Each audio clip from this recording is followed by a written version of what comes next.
Cool. All right. Well, hi, Jane. Hey, Chow Chu, how's it going? It's going good. Thanks for agreeing to talk to me. So I'm gonna set some context about this conversation here. Uh, so you and I think, both know a bunch of people who I would say are doing some form of self therapy, in some way, trying to like work with trauma and emotions and body tension and all this kind of stuff. And I think a lot of those people, including I think both of us, are doing it by kind of picking up different kinds of modalities like internal family systems or somatic experiencing or whatever, and then kind of blending them all and sort of switching between them depending on what kind of stuff is coming up. And I am very interested in that process of kind of blending, of just like, okay, here are sort of all these things that I've heard about that I can kind of do, and I'm going to like mix them all up into this like bigger, more complicated thing. Uh, I think it's really important, and I don't see a lot of discussion of it. Like, I haven't seen a lot of people be like, "This is kind of my stack of practices." So I was hoping to talk to you about that, and it sounds like you also want to ask me about my stack, and so that's kind of the conversation that I'm hoping to have. Yeah, I love this idea of meta therapies. And I also think probably every therapy is like already kind of a meta therapy. Mm, It's probably already like taking pieces of things, but like, I mean, I haven't been interested in this for very long and I haven't been alive for very long in terms of like, the history of all this stuff, but it right. feels to me like just a really exciting time in healing Mm, and therapy. Like just think about the difference between our parents' generation and our generation in terms of yeah, like it's nuts. what's available and the even just like the language that we have for a lot of this stuff. So Mhm. yeah, I'm super excited to chat about it. Yeah, same. Like, I think there's a lot about like, specifically about like the internet and just how easy it is to find stuff out. Like, I can hear about like dozens of life-changing therapies. It's just like a that's just information I have access to. And I think even 20 years ago, that probably would have been a lot harder. Like, some of the stuff has been around for a while. It's just like, just no one has heard of it. you know? Yeah, it's so true. And it feels like the part of Twitter that we're in, so many people are interested in this and everyone's kind of sharing their experiences all the Yeah. time. And it just feels like we get to like help each other through this all the time. It's Yeah, really for special. sure. Yeah. Like, I've run into a lot of stuff through Twitter that I don't know that I would have been able to find otherwise. It's like pretty good. Yeah. So good. But let's try to let's get a little more concrete for anyone who happens to be watching this. So I have a lot of questions, but I'm wondering specifically. I think the main thing I'm interested to hear more about from you is incorporating self massage. Mm. So um, maybe I'll try to ask a more detailed question. So I have definitely done stuff like, oh, I'm feeling something. I'm like, okay, where is the feeling in my body? I've been like, okay, there's some tension in my chest, for example, or there's some tension in my gut. So that sort of thing I can do, and I can like zoom in on the body parts. I can go, okay, so this tension in my chest, like what's it like? Can I like really feel into it? Maybe I could try like talking to it. So I'm familiar with moves like that. What I haven't tried is incorporating self massage into that kind of thing. Like, I haven't really been like, there's some tension in my chest. Maybe I ought to try touching my chest in a certain way. Um, and so I would just be very curious to hear about more about like how you incorporate self massage, and like, yeah, it's kind of an open-ended question about that. Yeah, totally. So again, for to set some context, I graduated from massage school a couple months ago. Nice. Yeah, Hey. I'm 30. I was working in tech before that. That was great for a while, and then it wasn't. And Yeah. I was starting to get really like interested in this therapy stuff generally. I knew I wanted to do therapy. I wasn't sure what kind exactly. I Mm, eventually settled on massage.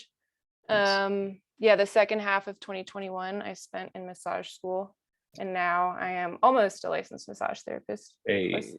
So anyway, yeah, massage was not a part of my practice at all before that. I was just, I mean, I've always liked physical touch kind of as a love language, but it's not like there were people in my massage program who were like, yeah, I've just always been so naturally gifted at this. I would just like give somebody a massage casually and they'd be like, oh my God, you should be a massage therapist. It was like not like that for me. It was like, you know, like sometimes with a boyfriend or something, I would like try to give them a back massage and just be kind of like very awkward about it and be like, does this feel good when I do that? So it was, Yeah. you know, it was like not like a super just like natural fit. But then I think when I started at massage school, and again, like just because we share so much on Twitter, I just had this feeling all the time of like, I wish I could like wear a GoPro to class and just like share, you know, like a live stream this to like people on Twitter. Yeah. Like there's just so many incredible gems about massage school, like learning to touch people and learning to receive touch, and the reception part is huge too.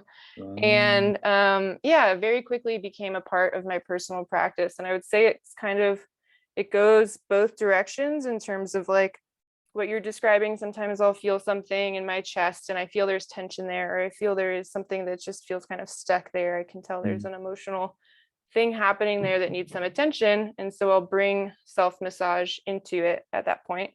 Or sometimes it'll kind of go the other direction where, especially when I'm laying down in bed at night, or if I'm just relaxing at some point, you know, maybe people who like taking bubble baths or something would be a time you would do this. But like when I get in bed at night, sometimes I just like to like rub my belly in certain ways and try a couple of different things and look and see if there is tension there that I'm not noticing. Like I think with tension and trauma, a lot of times by definition we don't notice it because it's such a default part of our experience, you know, like I don't know that I'm chest breathing all the time because I don't know that my stomach muscles are tight because I just think this is what a stomach feels like.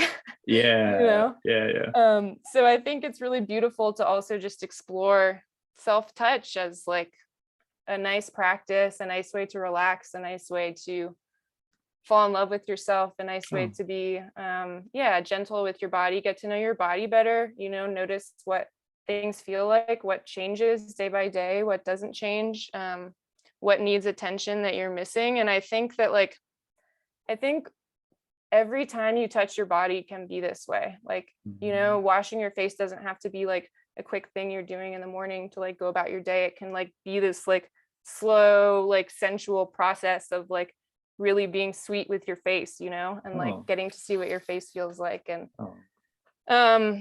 so I think there is like a real beauty to being able to go either way with it.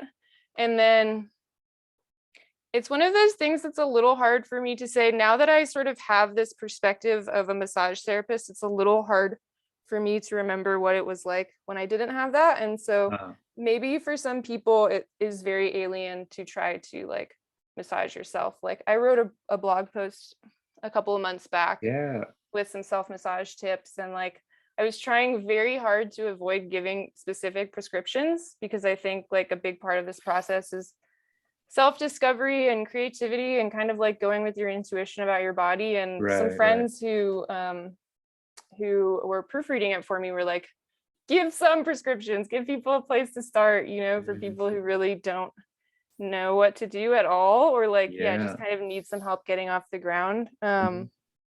So I tried to, in that piece, give some ideas of like, you could try this type of movement with this much pressure, like, you know, 10 times for 3 cycles total or something. So I guess I would say like you can really experiment with like pressure, for example, and sometimes light pressure can go a really long way. And sometimes I think even just spending some time listening with your hands before you even try to like do any motions or compressions or whatever. If you just, I love doing this with my dog too. And if you have a partner or a friend or a roommate or something that you want to experiment a little bit too, like it's a really interesting exercise, and just putting your hand on a part of their body, just enough pressure so that you can like really feel them, but not pushing at all, and just listen. Like just and closing your eyes, I find for me at least really helps. Just like, what do you feel in your hands? Are things stagnant? Are they consistent? Are they changing? Do things feel different in different parts of their body? Does it feel different over bone versus muscle versus fat? And like, I think there's like a whole process there, and just discovery and learning. And I think that if you don't feel that much, your hands too. I think just sort of making this a regular practice is the sort of thing where your hands will just start taking in more information over time. Mm, wow, thank you. That's Yeah, that that sounds felt really like such cool. a like jumble of No, it was information, but great. It was great. I didn't want to stop you because it just I was just excited by all the stuff that was coming. cool. Like I feel like I could try responding to so many things, but right now I'm thinking about this specifically, this last point you mentioned about listening Yeah. through the hands. Like Yeah. there was a time when I would just have had no idea what you meant and been like, what do you mean listening through the hands? Like, what are you talking about? Totally. But Yeah. I actually went to this like massage workshop where they just told us to do that. They were like, yeah, just put your hands on them and wait and just like pay attention to what's going on.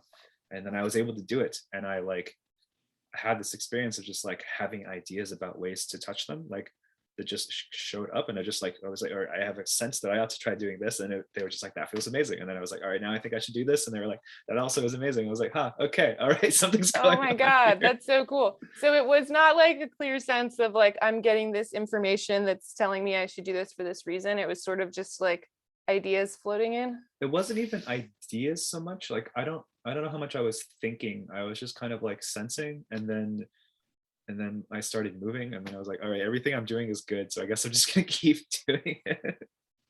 That's so beautiful. I think that like skilled body workers, it's pretty much how they're operating all the time. And Nice. there's this thing about like going and taking classes and doing, learning the anatomy and the cerebral part, and all of that sort of just folds into your Mm, just this like intuitive process that you're describing. yeah. But I've never really I like I don't know how to do it to myself. It feels somehow harder. Like I've been experimenting a little bit. Like let's say feeling some tension in my chest or something. So maybe I'll start putting my hand there, and I'm just gonna just do this live. And so what am I noticing right now? So the first thing I notice is that there's like a beat, which I guess is a heartbeat since I'm literally putting my hand over my heart. But in other parts of my body, I'm not sure it's a heartbeat. Uh, like I think I saw in some of the some of the craniosacral stuff that you and Alina have been tweeting about. There's this concept of like the therapeutic pulse. Can you tell me more about that? It's so fascinating. I mean, I've only heard about it once at this craniosacral training, but it was totally mind blowing in the sense that they're like, sometimes you will be working on an area and all of a sudden a pulse will show up. And we call Yeah. that the therapeutic pulse. And we Yeah. don't know what it is. But our rule of thumb is that it's a good sign and keep doing what you're doing as long as you feel that pulse. And it's like, what the fuck? How is that? Yeah. I love that about craniosacral though. It's definitely like there's things like that. But yeah, there's also other biorhythms. There's a cranial rhythm as well. And then, there's the heartbeat and the rate of your breath. And then there might be some other ones too. But so yeah, there's other pulses that you might feel as well. Oh man, that's so I've like I've had this experience where like I'll like release some emotional thing and then some part of my body will start pulsing and like it feels like a muscle is twitching or something, which I think I asked Alina about at some point. And she was like, yeah, there's some kind of, there's something that's been stuck there for a while and now it's like kind of moving.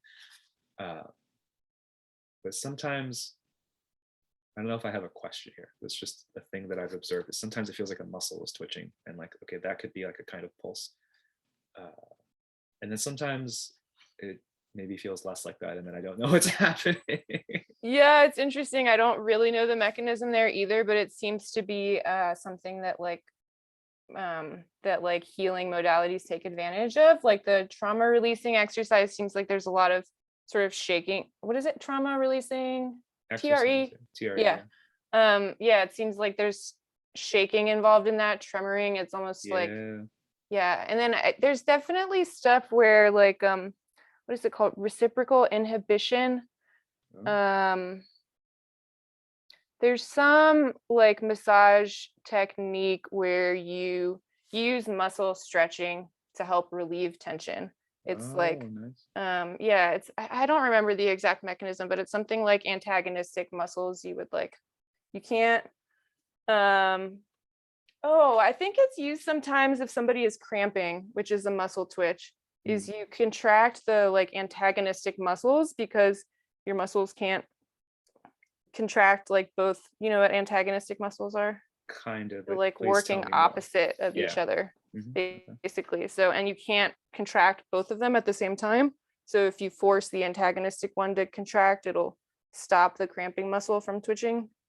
Um, But yeah, anyway, that's just kind of free associating on muscle twitching. I don't that's I cool. don't Yeah. know exactly what the mechanism is, but it seems like it makes sense intuitively that if your muscle has been stuck in a tense position for, an unnaturally long time, that there would be twitching involved as it finally gets some relief. Yeah, yeah. And the antagonistic muscle thing. So one thing I've been trying to stretch a lot just to like relieve various things. It's been really good for my hips.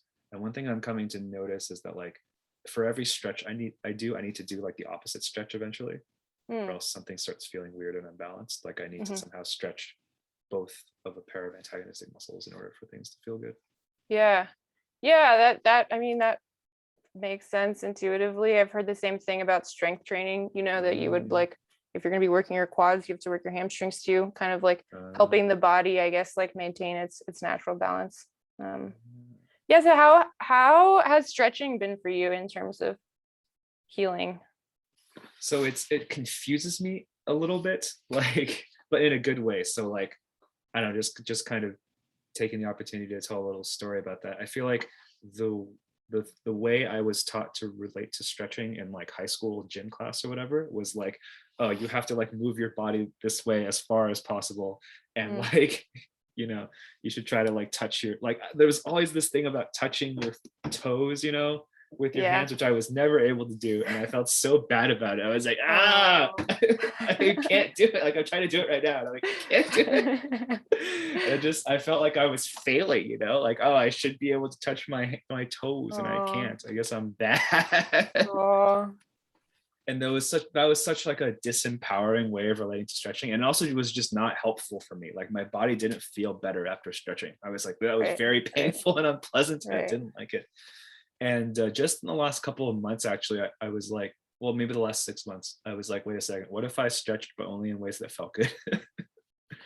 And that was, I don't quite remember why I started doing this, but I do have this memory of like once I took this random free yoga class, and the yoga teacher just said at some point randomly in the middle of the class, yoga is supposed to feel good.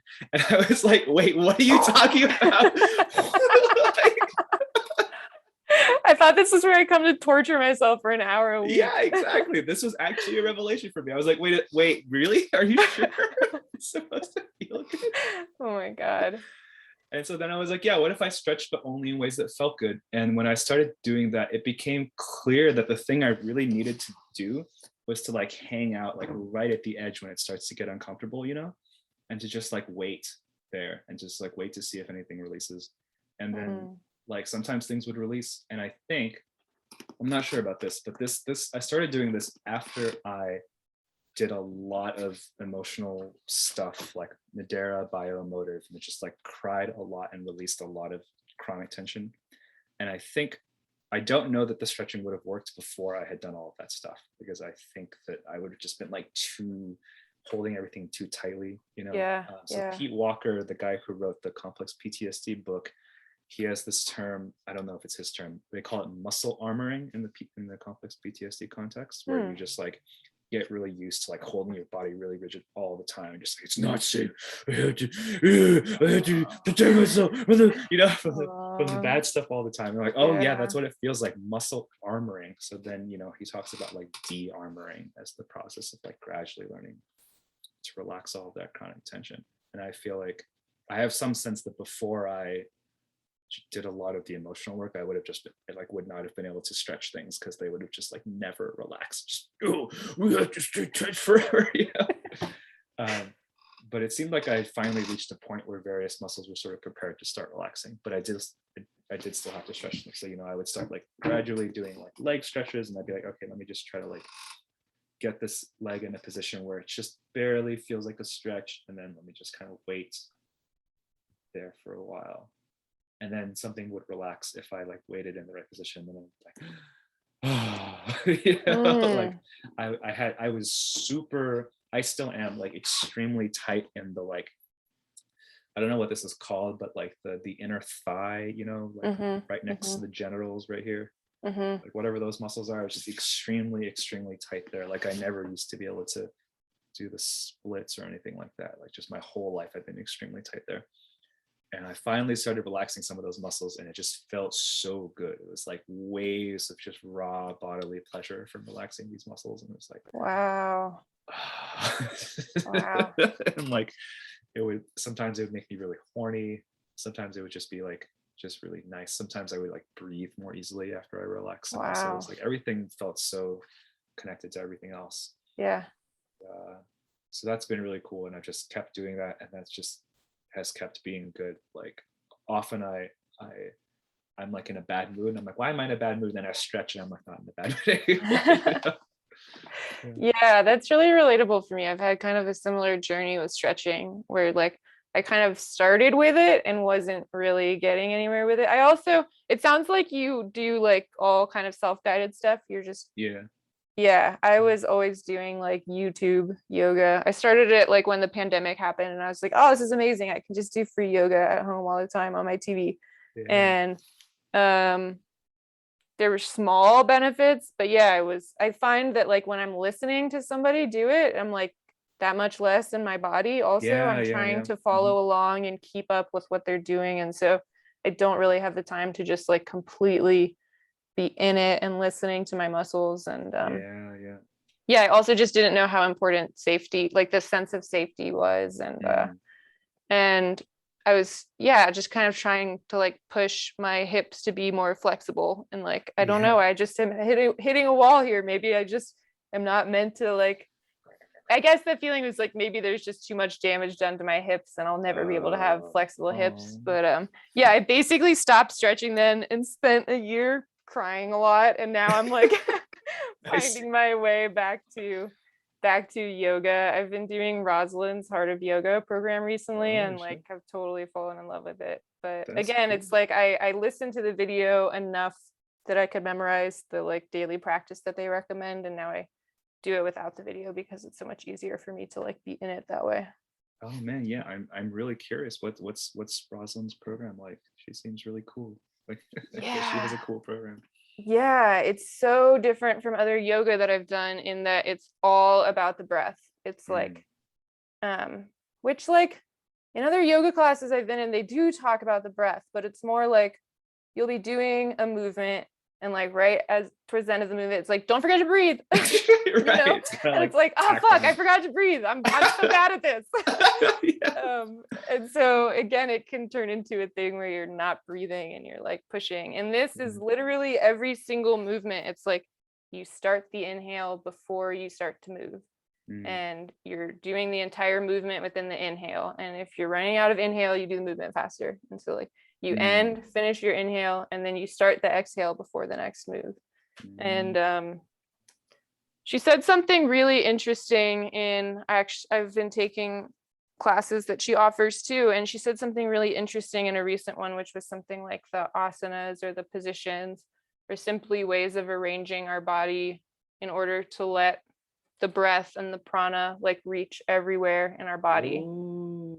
I know, I was like, and I could totally feel it. Like I have this feeling after I do the yoga, even just like a 15-minute thing where it's like, can feel this like buzzing in my body. It feels like, it really does feel like the breathing in those ways with my body in certain pretty basic, easy shapes, like just allows things to get what they need in the sense of like, like all the crying is great, all the emotional stuff is great, all the meditation is great. I do a lot lying on my back because like seated stuff is just not very comfortable for me, and it'll be distracting for me while I'm trying to do, really be in the body and be in it and be releasing stuff. So I do a lot of stuff on my back, and I think that like maybe there's only so much my body can kind of like work out and release when I'm in that same position all the time. Right. And so I really like I can feel it every time I do it while I'm doing it, and then for like, I don't know, a few minutes, maybe even an hour afterward, of like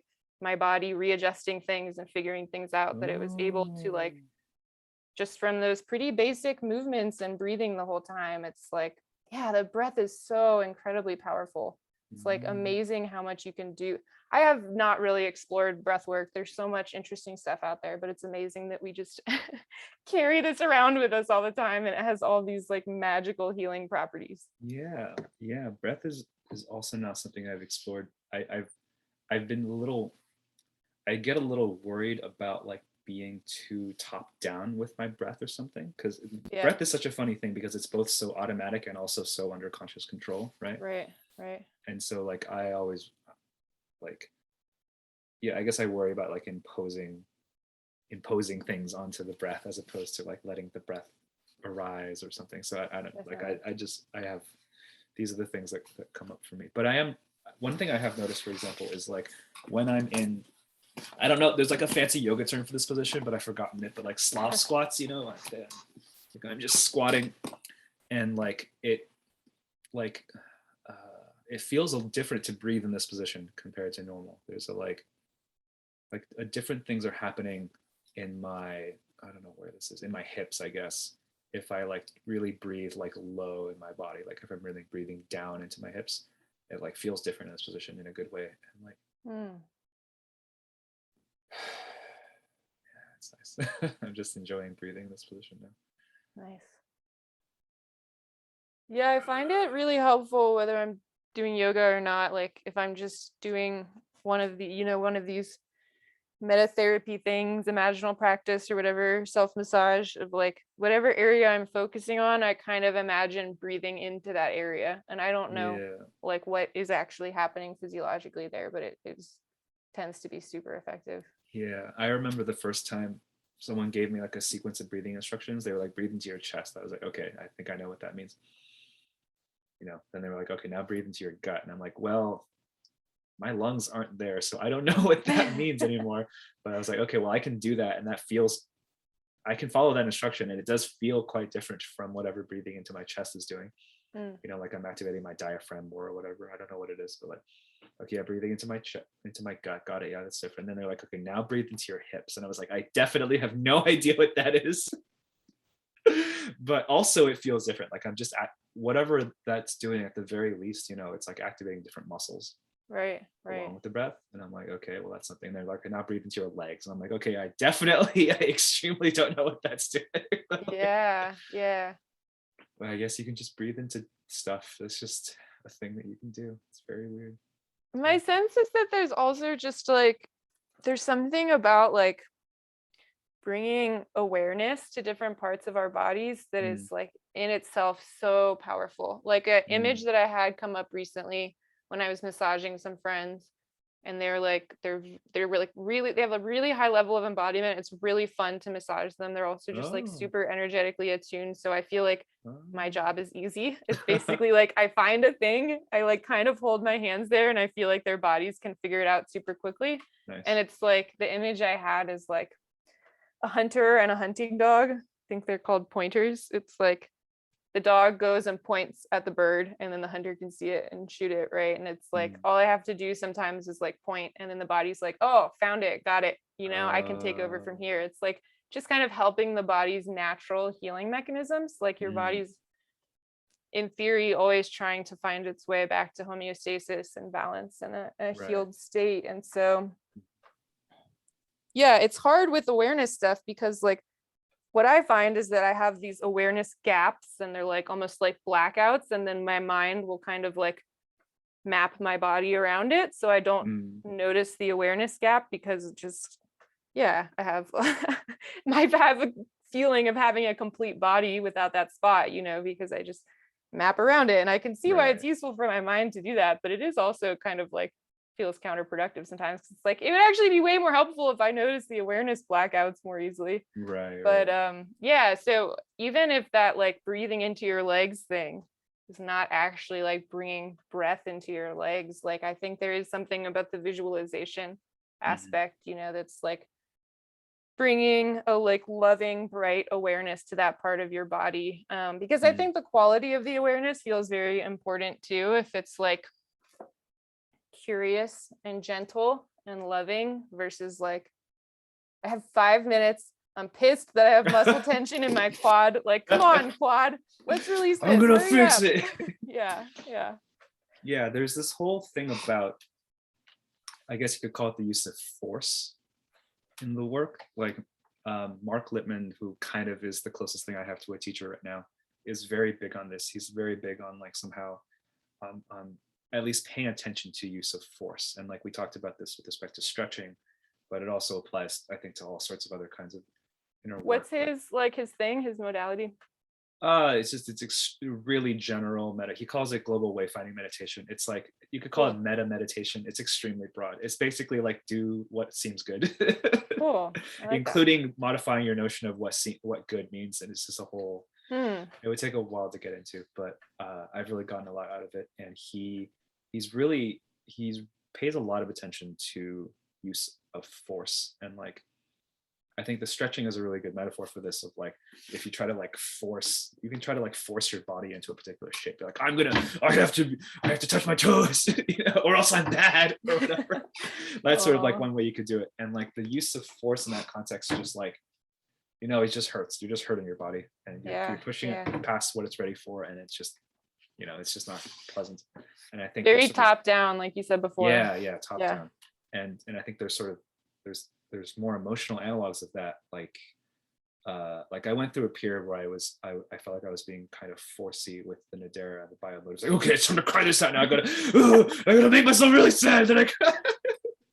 And there was something good about that. Like I really did have a lot of stuff that needed to come out. Yeah. And I was like, I'm not really sure how to describe this, but I was kind of like pushing aside my own objections to doing that. Like, I was like not quite, I guess you could say, getting my own consent about it. It's a little bit like not entirely consensual. Right. That causes sort of subtle damage that builds up over time. I think you could say that there's a lack of trust that forms, like the parts of me that are objecting to the process get louder and louder. And eventually I just couldn't do it. There were months where I just like couldn't do it at all. Like I just like, when I tried, parts would stop me and I'd be like, okay, I guess we're not doing it anymore. Yeah. To just like completely stop. And I just played video games for a while. I'm glad you brought this up, because it's something, there's like a real balance here that's so interesting, and it comes up in my self-therapy or whatever, like all the time. And it's this like very funny balance between like, yeah, you really don't want to be forcing healing. That's not the point. It's not to like go in and tell your body to hurry up and heal. And there's like, and so it's like, it's also just hard not to like try to like subtly hack it sometimes. It's like, okay, I know the thing to do is to bring loving awareness, and that will bring healing. I'm not going to force the healing, but like, hey, I'm here. I love you. You can be here as long as you want, but you don't want to be here for that long, right? And it's like, so it's this whole like mind game. And like, I find the IFS framework very helpful here, because like mindfulness is tricky too, because then like, if you do have a feeling of like, I want to rush this, like for some reason I'm in a hurry for this to happen. It's like, that almost feels like a separate IFS part to me. And it's like, hey, and so it's, you do try to like step back into like self, as IFS calls it, and be like, hey, I hear you, part that wants to rush. You can be here too, but also that's not what we're doing. And then bam, look, I stopped trying to rush, and the thing did move itself through and heal. Cool. But yeah, it's a very tricky balance, and it kind of brings you back all the time to like, what is really like my core intention here? Like, what am I trying to do? Where am I going with this healing? Is it like, do I want to have like the most flexible, tension-free body in the world? Like, because I think like for a little while, that's kind of what I was going for, and it's imagine if you had a completely tension-free body. You'd probably have to like completely isolate yourself from society and just spend like so much of your day maintaining that, right? And it's like, is that what I'm here in the world to do? That actually is what Mark Littman thinks the end of the process looks like. That's one vision that he has of it. It's like no chronic tension whatsoever, just like totally. Yeah, I think that feels like a pretty reasonable vision to me, but I guess I also have a sense that like living in the world and doing the things that you want to do and bringing your gifts to the world or whatever it is that like you want to be spending your time here doing, there will be these little things that accumulate always. Right. And like Mm. it's always going to be kind of a process of like, yeah, releasing stuff, working through stuff. And also just there are things, there are things that happen as a human with a body, and it's all just sort of part of being here and using Yeah. your body. And bodies do age, and you lose capacity and strength over time, and like it's all kind of part of, but anyway, that's sort of a tangent. But I guess like what it feels to me a lot is I do need to have some sort of grounding core intention and motivation and like thing that I'm doing with all of this. Yeah, yeah. Yeah, I really like the thing you mentioned about like the rushing being kind of an IFS part, because they talk about this in IFS. They're like, yeah, you have to do this process from self, from this kind of like loving, calm, relaxed energy. And if you try to do it in like a frantic way or a rushed way or a forcing way, like that's like a part, and your other parts will not necessarily trust that. They're like, who the fuck? Don't tell us what to do. Like, and then no, exactly like you say, you step out of that part and you're like, oh, okay, hello, rushing and frantic and Yeah. forceful parts. Like, what's up, man? What's going on? Like, Yeah. And I was listening to Chris, I'm not sure how to say his last name, or the Orozco, Roscoe, yeah. on Tashin's podcast the other day. And he was like, he runs into this all the time with his clients. And he's like, your body's going to know if you're bullshitting, like your Yeah, parts know where you're coming from. They know what your yeah. motivation is. So there's no like hiding it. You do kind of need to have those really pure intentions coming into this if it's going to work. Yeah, yeah. I one of the big upgrades that I felt like I got from I specifically got this from the biomotive workshop, but I could have picked this up in other places, was just like I kept running into, I would have, let's say, so when I used to hang out with the rationalists, they had rationality techniques that were kind of like therapy techniques. There'd be things like, oh, let's say you have an aversion to something. Let's say you really don't want to go to the gym. You're like, oh, it'd be cool if I went to the gym, but I really don't want to go to the gym. And then maybe you could like diagram out basically all of the different components of that aversion. Like, what is it that feels bad about going to the gym? Like, oh, like if I went to the gym, I'd have to get all sweaty, and other people would have to see my body, or whatever it is.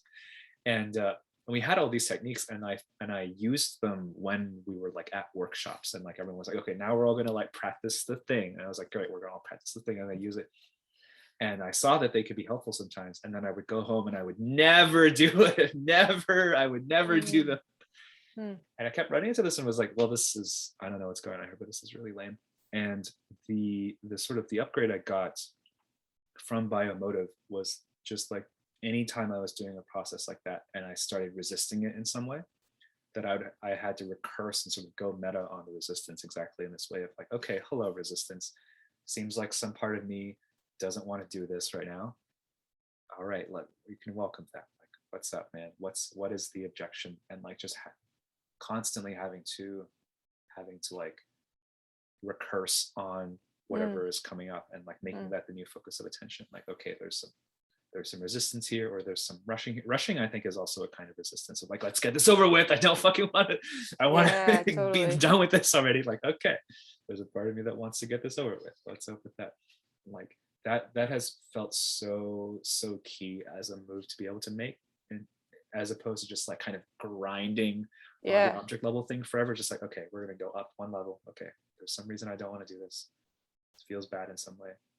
And it's usually not even that complicated. It's usually just like some version of like this process like feels like it's silencing some part of me. Like there's like it's sort of an example of itself. Just like my parts they just want to be heard, man. They just want to have a voice. Yeah, that's such an interesting observation, and I feel like it can be really useful with pretty much everything, and like all habits, all our jobs, or like I find it to be super helpful with writing. Is like if I sit down and I want to write and I just don't want to fucking write, but this is the time I carved out to write, and it's like, okay, just start writing about like whatever is in my experience right now and why I don't want to write and what's happening in my mind. And but yeah, I think I saw you talking about this last night on Twitter. I also just wanted to ask you about the ideal parent protocol. Is that what it's called? Ideal parent figure protocol. Yeah, Yeah. because I think I have some aversion to that Yeah, generally, it but sucks. but you also mentioned kind of bringing that practice of like, the aversion examination to Yeah. it. I'd be Yeah. curious if there's anything that you want to share about that.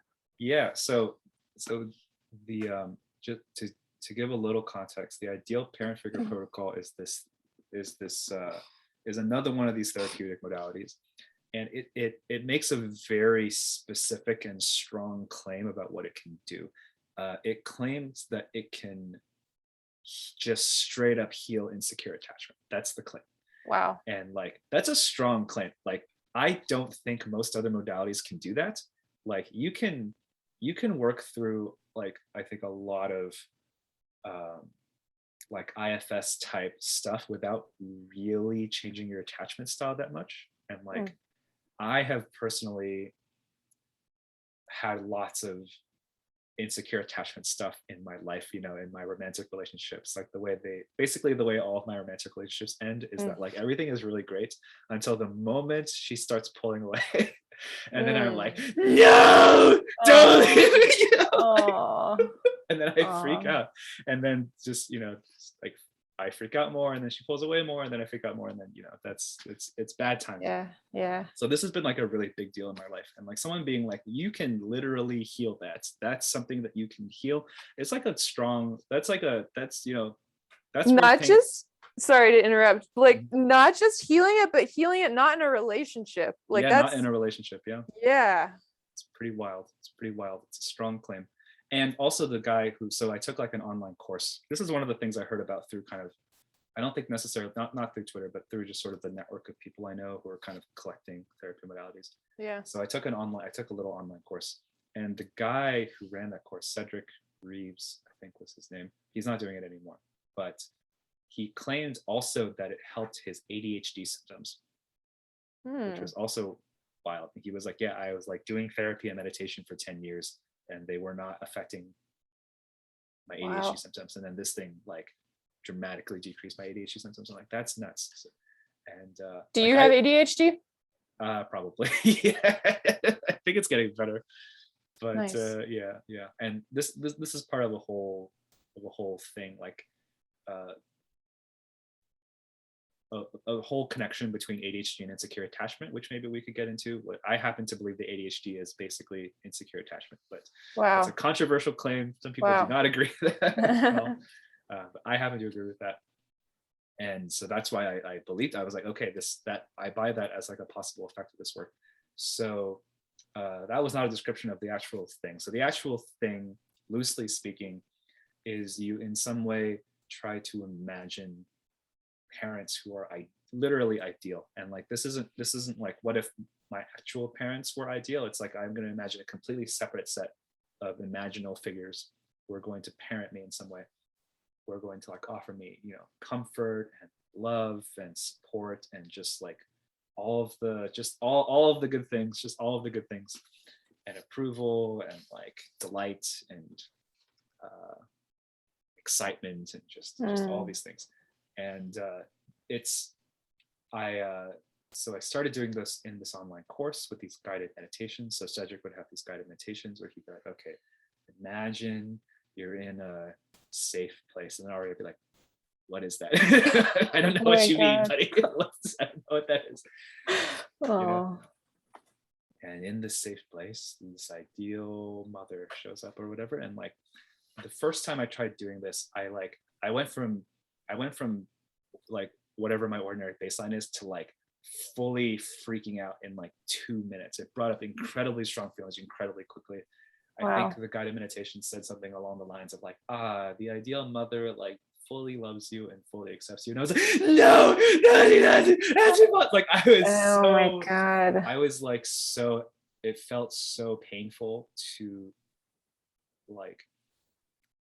for that to even be possible. Like I was rejecting the possibility because accepting it was too painful.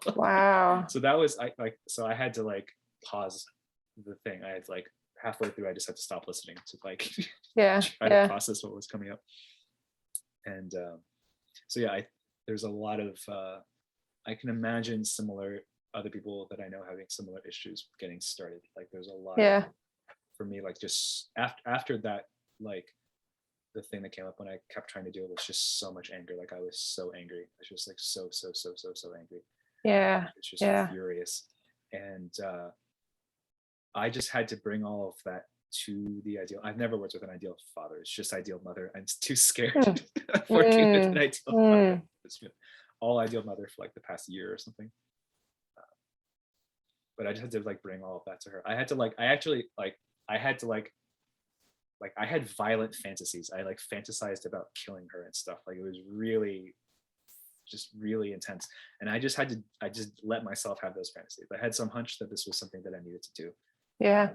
So I just let myself have all those fantasies, and I just like, and she just accepted them, you know. I just Yeah. watched her Yeah. accept them. She was like, "Yep, this is fine. I understand that you're very angry. That makes sense, and I will. And you can do this as long as you need to," which is very Wow. nice, you know. Wow. It's like, oh, thanks. You know? It's like super inspiring shadow work. I'm really grateful to you for talking about that publicly, you know, because I think a lot of people, even if they did that, they wouldn't talk about it publicly. Yeah, And it's a it's little like, awkward to talk about. yeah, but I'm so grateful that you do, because like that's how you process through it, and you gotta move through it. So thank you. Yeah, there's other stuff that I'm even more reluctant to talk about, Yeah. but I will share. Like, I'll try to describe it in sort of a meta level way.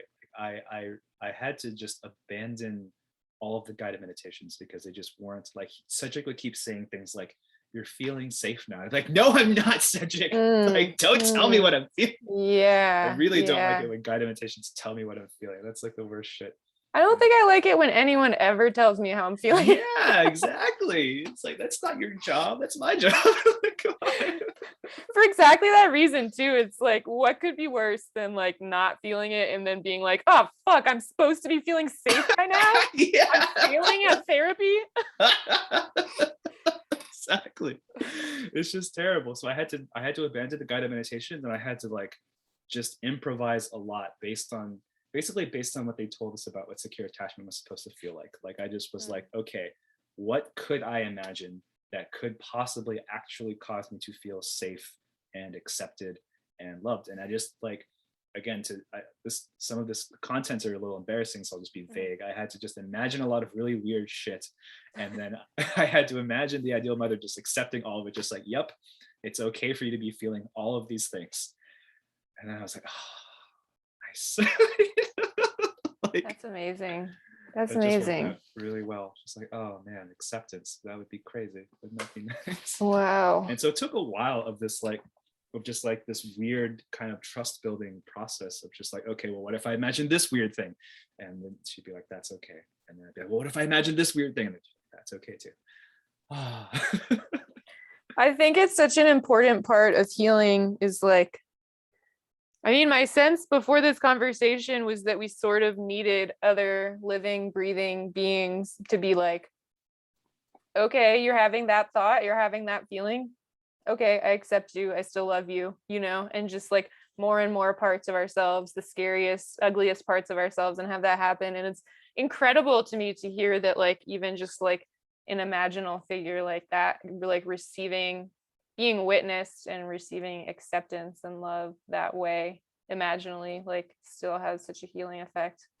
Yeah. So I have I don't feel like I understand this part very well, like the extent to which healing kind of needs to be or doesn't need to be relational. Um, like you're not supposed to do ideal parent figure protocol by yourself. I don't think you're supposed to do it with with a trained person who can like help you facilitate. And I did not want to do it that way. So like I guess you could say I have a combination of a certain kind of arrogance and some trust issues. But just like on the one hand, I don't really trust people to help me, and on the other hand, I'm like arrogant enough to believe that I can figure things out on my own. So I sort of made a bet. I was like, I bet I can do this by myself in a way that will be helpful. And I mean, for me, it's also just like a time thing. Like, yeah. and for a lot of people, it's a money thing too. You know, Yeah. it's like, yeah. I mean, why are you not supposed to do it on your own? Yeah, well, I think it's hard. is the thing. But again, this is where the arrogance comes from. Like, yeah, well, I bet I could do Yeah, it. yeah. And Interesting. yeah. I do a lot of in a way it's sort of IFS, but it's also sort of like an inner child thing. And it Mm, wasn't like I decided to do that practice. It kind of just started coming up, like nice. especially one massage in particular. I was just in a massage and like got to a certain point in my back, and all of a sudden there's like a very young version of me in my mind talking to me and Mm, upset and like needing help. And so it sounds like I do a lot of what you're describing, but just like as my current self with my yeah. child self. And Yeah. I Yeah. like, Yeah. there's Mhm. certain themes that like always come up. It's really interesting. It's like usually it's a very young version of me like crying really hard, and she's cold, and it's like this thing Oh, about like I'm typically wearing like a really long big jacket, and part of it is comforting her, and also part of it is like wrapping her in the jacket, and there's like yeah. a whole like safety, warmth, and comfort and physical touch thing involved there. But yeah, this Yeah. conversation is really making me want to try the parent thing too. Like I wonder if part of my aversion to it is like this thing of like I don't need to be comforted by other people. I can do everything by myself. It's not okay to like bring my emotions to other people. It's too high maintenance. Even a made up figure in my head, I can't like, I will Yeah, just do yeah. it myself. I'll do it with my now self and my past self, but it's all gonna be me. Yeah, yeah, yeah. So there's definitely, so there's lots of variations on ideal parents. Like parent is, I think, in some ways the least important word. Hmm, Like you can do, they talk about ideal partner figure yeah. protocol for specifically healing relational wounds involving romantic partners. Of just like, Hmm, okay, what would like an ideal romantic partner do for me, and like how would that be? And you can also do just ideal self, where is kind of, is like what you're saying, like, okay, what would, how would it, but sort of role reversed. Instead of like how would I take care of my child self, it's like how would an ideal version of me take care of me? Like you're sort hmm. of putting yourself in the role of the person being taken care of, Cool. and that can also be powerful. Or you can do it the other way, like how would an ideal version of me take care of my child self, or etc. etc. Yeah. I think all these variations are worth exploring. And I do also think, yeah, like there's something,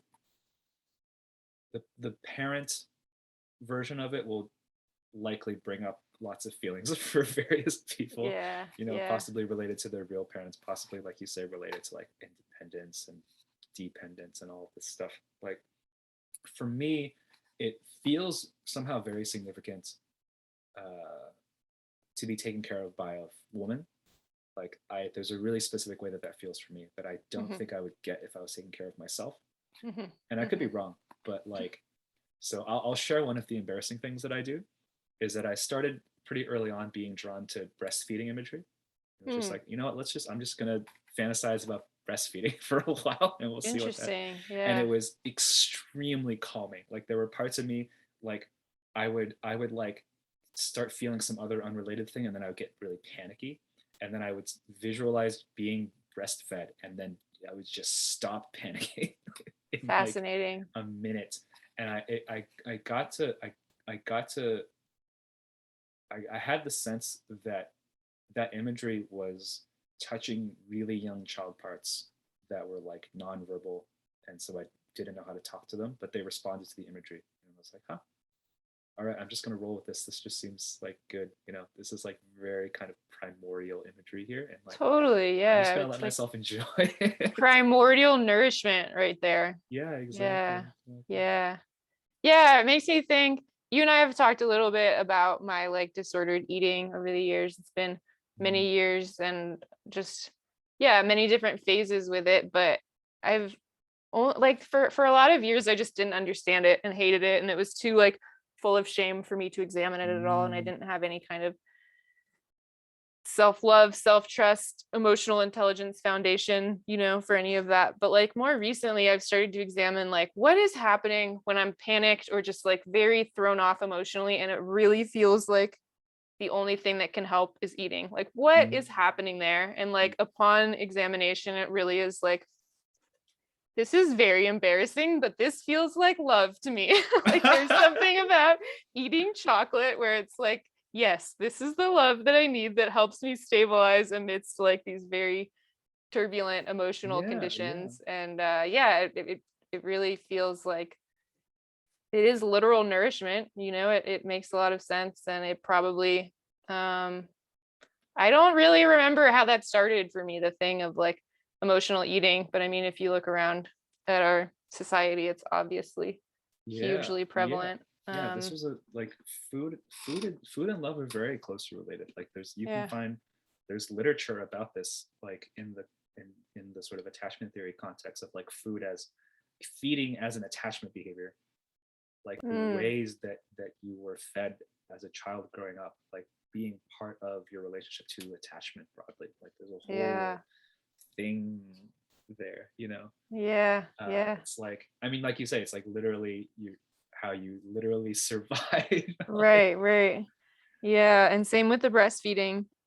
mhm. And so it looks like you were saying on Twitter, their recommendation is not like not using your actual parents, and Yeah. also like not picking people that you know. And So it's like, so the not using the actual parents is basically to minimize having to deal with however you feel about your actual parents. Like yeah. you just don't want those feelings coming up. Like it's just that's sort of a different thing that you can also do, and you can talk to your ideal parents about your actual parents. You know, like that's a fun Mm, thing to do. Like I've had my ideal mother be like, I'll protect you from them, and that was like really sweet to hear. You know, things like that. yeah. But it's I think it's good for them to be separate. And then the thing about not picking someone you know, I mean, I think that's a less stringent warning. I think they're just like, well, you might not want to like make your relationship to that person weird. Right. Right. Right. Yeah. But I picked someone that I'm not really in contact with and who I think wouldn't mind, basically. uh, Yeah. Yeah. That yeah, makes it's sense. probably like I think as long as there's someone who you can like really believe is there for you, and you can like really believe loves you and accepts you, like that I think is sort of the most important thing. Cool. Well, thanks for sharing so much about that. It sounds really powerful. Yeah, yeah. It is a little weird to talk about though, because I've had to do some weird stuff. Yeah. Yeah. But it's been really helpful. Like it's a little too early to call it, but I do think it did meaningfully decrease my insecure attachment in like a very like I feel. So for example, I had this brief kind of not exactly, we'll call it a flirtationship. I was talking to someone on Twitter a couple months ago, and I really liked her. I had like really nice feelings about her, and I didn't really feel this this like this like edge of desperation, that used to always be there. Just like, Mm. please like me, please, like, I'll be so sad of you. Like I just wasn't there, and that was such a relief. It was also very confusing. It was a relief be like, okay, well finally that's not there. But it was also very confusing because I was like, do I even like you? Like I Yeah. was so used Yeah. to those feelings being you know intertwined, that I just like wasn't sure. I was like, is this am I healthier now, or do I just not like you that much? Right. But eventually I was like, Yeah. okay, I'm pretty sure I like you a lot because I keep fantasizing about you and stuff. Right. So I'm pretty It sure I is. like you a lot. It's Yeah. such a good point of like, well, now I don't know what love is anymore. Yeah, no, for real. Like I feel like I've had to like refactor sort of my concept of love several times over the course of Wow. doing all this stuff. I'm just like, what is it? Like, have I ever felt love? Like, I'm not really sure anymore. Yeah. Well, I mean, big ups on the progress. That sounds huge, you Yeah. know. So, Yeah. And then also this is sort of a little more thing. This is a long story, but like things kind of went sour between us, and it didn't end well. But I also did not feel desperate about that. Like I felt a lot of other things. Like I felt frustrated. I was like really mm, frustrated with the way things ended. But I wasn't like, please take me back. Like I wasn't like despondent. I was just like, well, that sucks. yeah. And now I'm gonna do some other stuff now. So that Yeah. felt So it's that like that's sort like of like never the happened before. desperate quality at good times and bad times that Yeah, yeah. was not So there. that felt really cool to me. I was just like, oh wow, it looks like I've matured a little as a person. Like, man, I used to be. So that was really cool to see. Just as like a stress test. Yeah. Yeah. I've had some of those over the last year too, and it's super rewarding to be like, okay, I'm not fucking crazy. I'm not wasting all my time crying in bed for no reason, you know. It's like it's super cool to be like, there's meaningful progress happening here. Yeah, yeah. Yeah. For sure. So while we're talking about, ideal parent figure stuff is kind of my only imaginal practice, but you have more experience doing other kinds of imaginal practices, and I have a kind of open-ended curiosity about that, about how that kind of ties into everything else. Like you mentioned, getting these spontaneous visuals involving an inner child figure, and I guess I'm curious about like just other kinds of imaginal things that you do related to self-therapy. Yeah, the IFS and inner child thing is a huge part of it for me.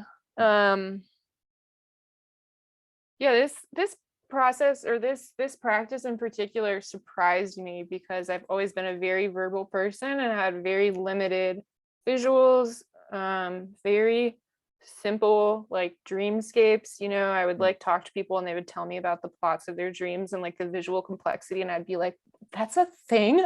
Yeah. How is that? I guess either like I'm broken that way, or it's just like it's not my personality. I guess it'll never be like that for me. And so it was very interesting when this started to develop, and I realized also, I wondered like maybe I need to like try really hard to like develop that part of my brain. Yeah. And yeah, it seems like it's more of a process of like unblocking things, and it's a Right. capacity that is there.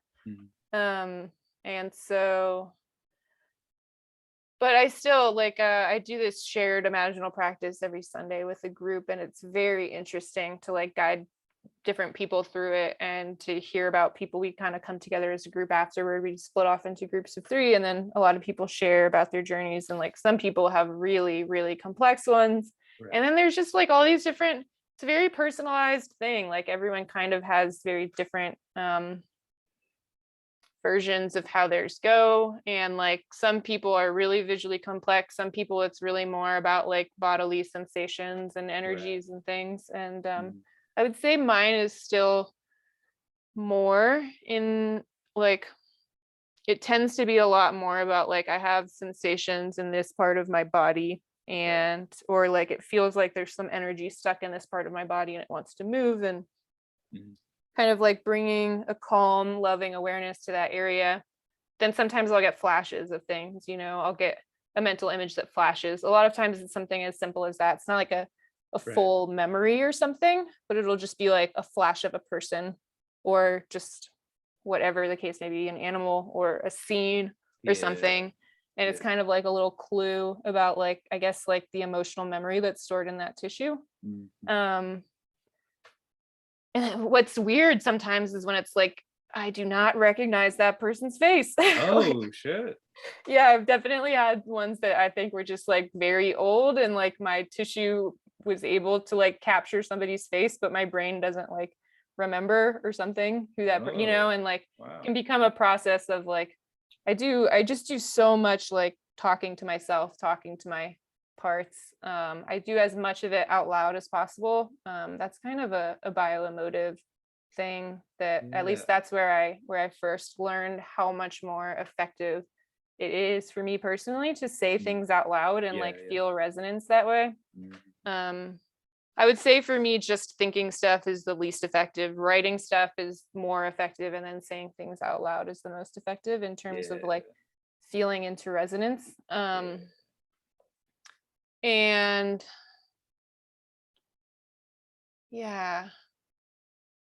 there's a lot of, and I think part of this for me seems to be, you mentioned trust before, developing trust with your body. Like, I know it's not a simple dichotomy of like mind and body, but it's a helpful framework for me of like, everything for so long was so top down and so ignoring my body, or just trying to use my body for things. And so there's still very much this process of like, a lot of my emotions feel shy.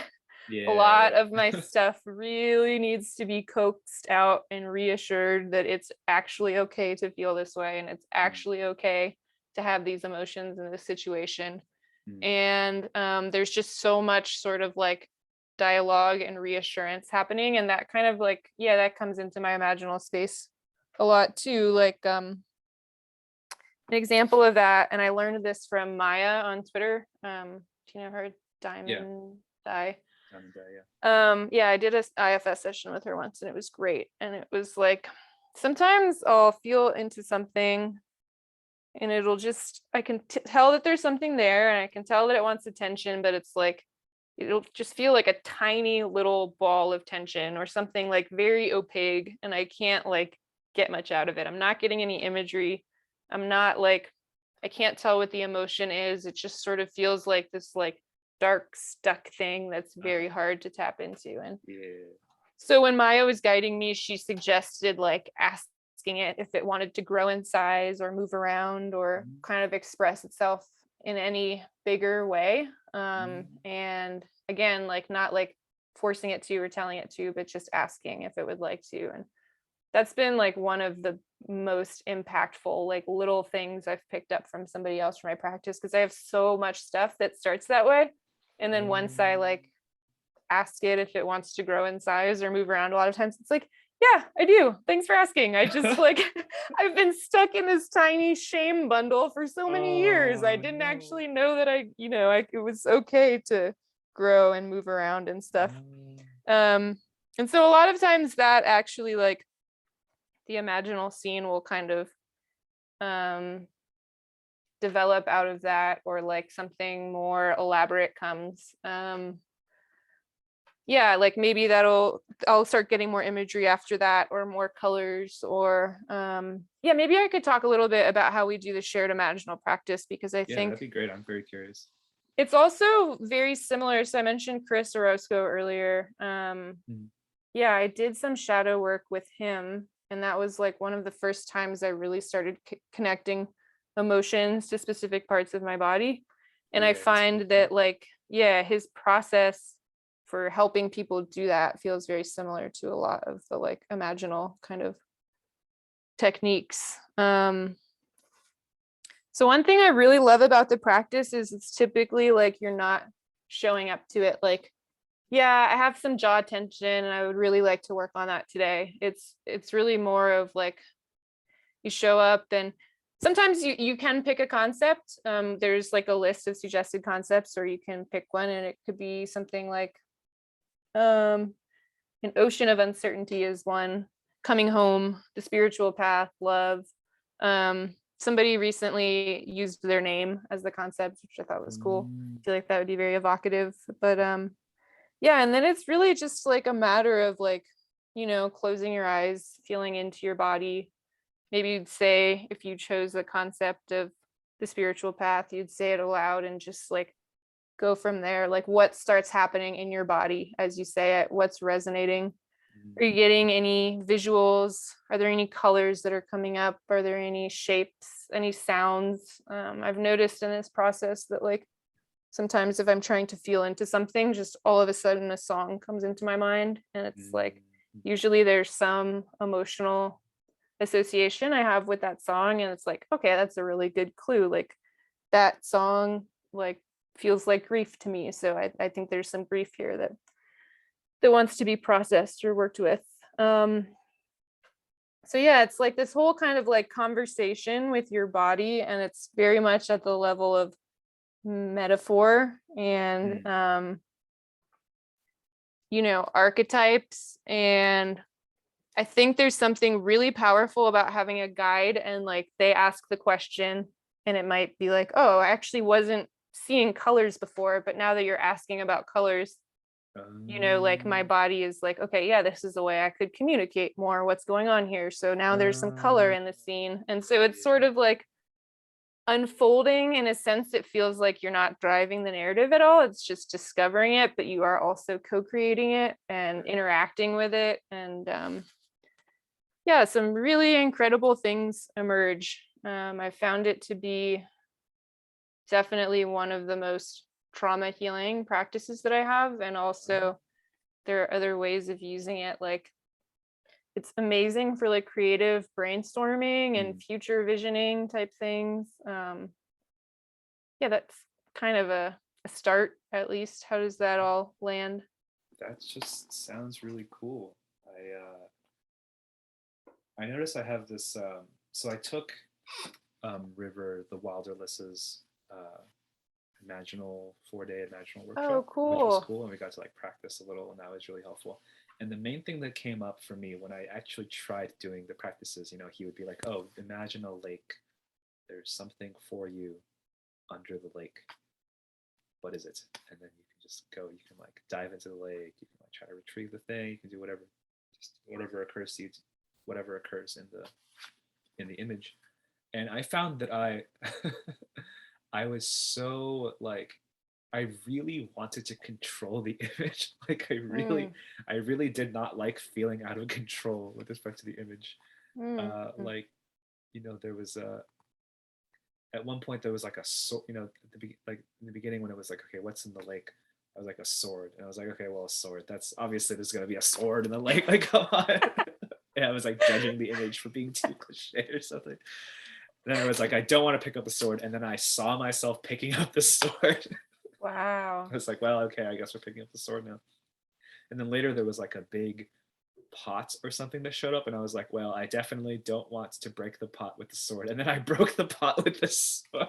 It's like, why are you doing this to me? This is so interesting. Like I So did really you, resisted it. Yeah. yeah, did you do your kind of like examine the resistance thing? Do you know what's going on there? I didn't. I kind of ran out of time. I was doing this really late at night, and I was like, I'm just gonna go to sleep now. Yeah. But I was scared. I mean, I think it's really just Keith Johnstone talks about this a lot in improv. He's about like the ways in which people are afraid of improvisation because they're afraid. He says people are afraid of being. I forget exactly what it was, like unoriginal, psychotic, and obscene.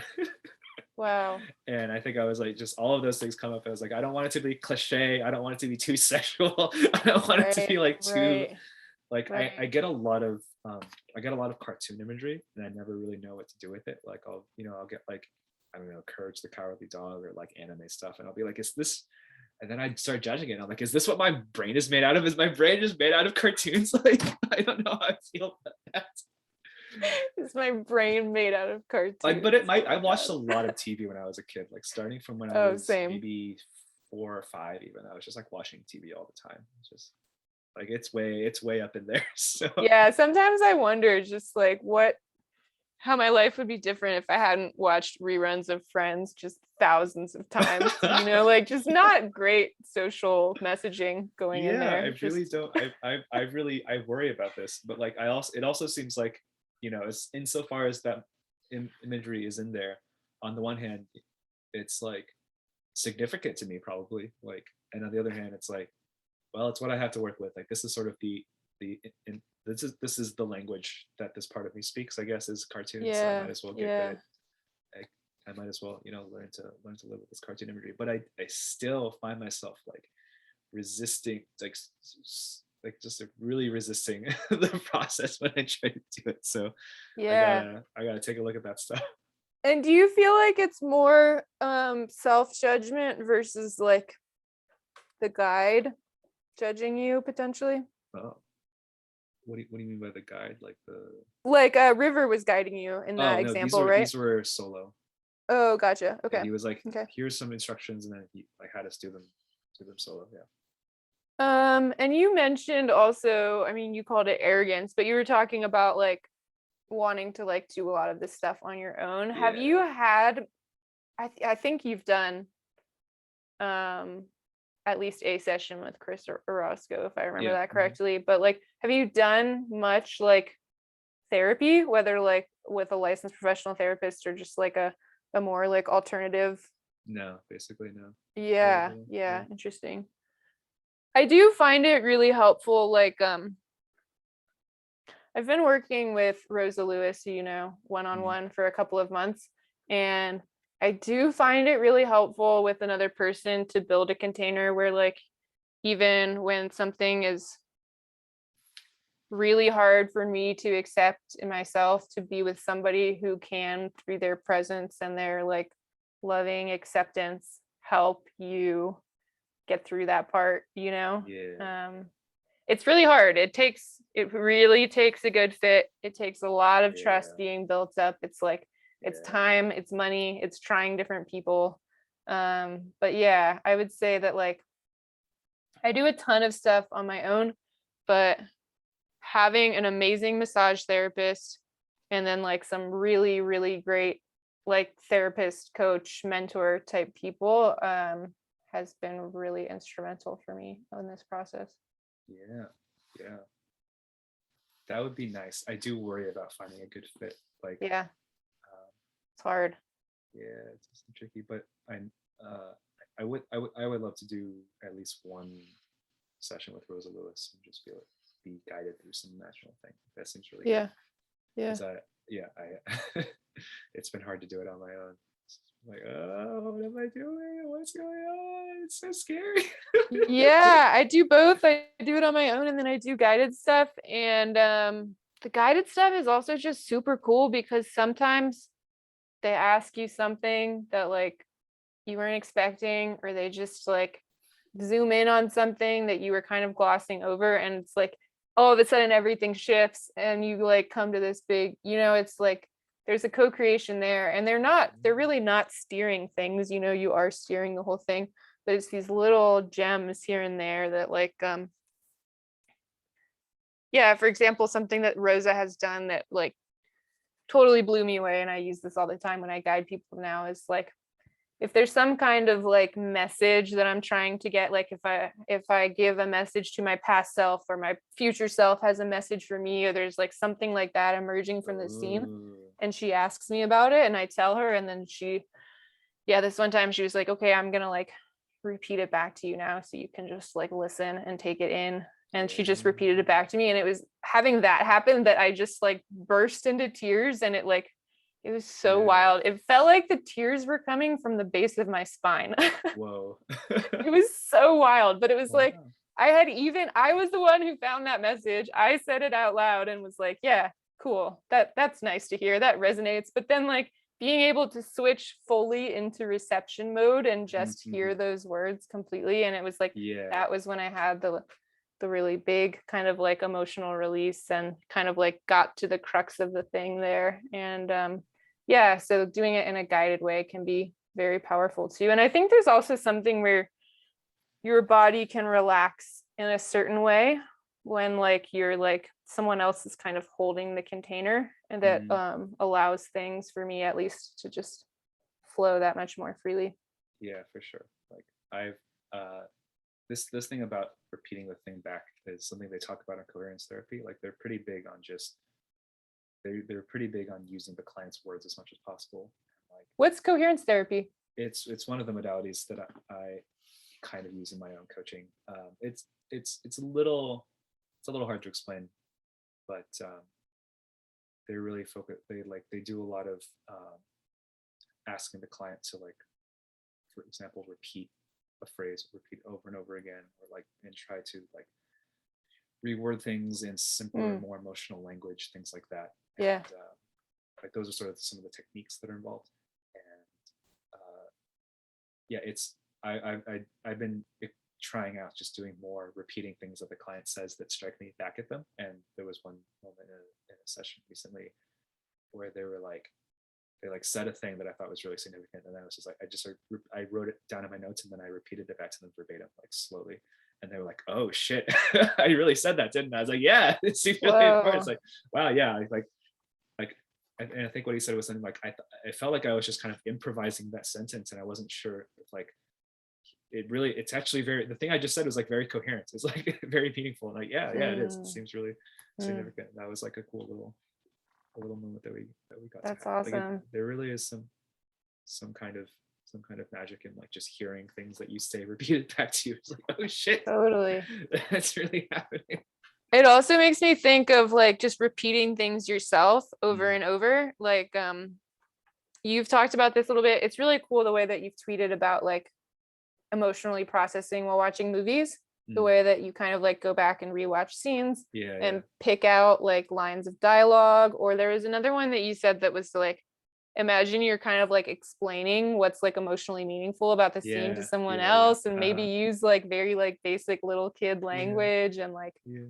yeah, I think it's super cool that you like, I think one of the things you said was like repeating things as many times as like, it's if it's still bringing stuff up, like Yeah, there's yeah, still yeah. stuff there. Yeah.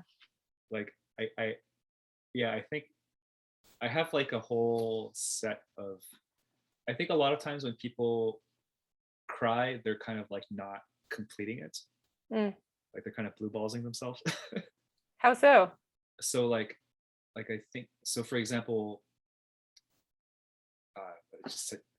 my mind just went off in like four different directions in response to that question.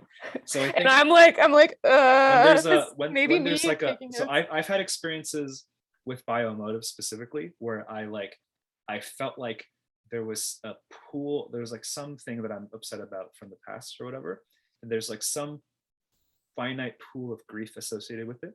And I've had experiences that felt to me like I finished, like I cried out the entire pool of grief, and there just isn't any left.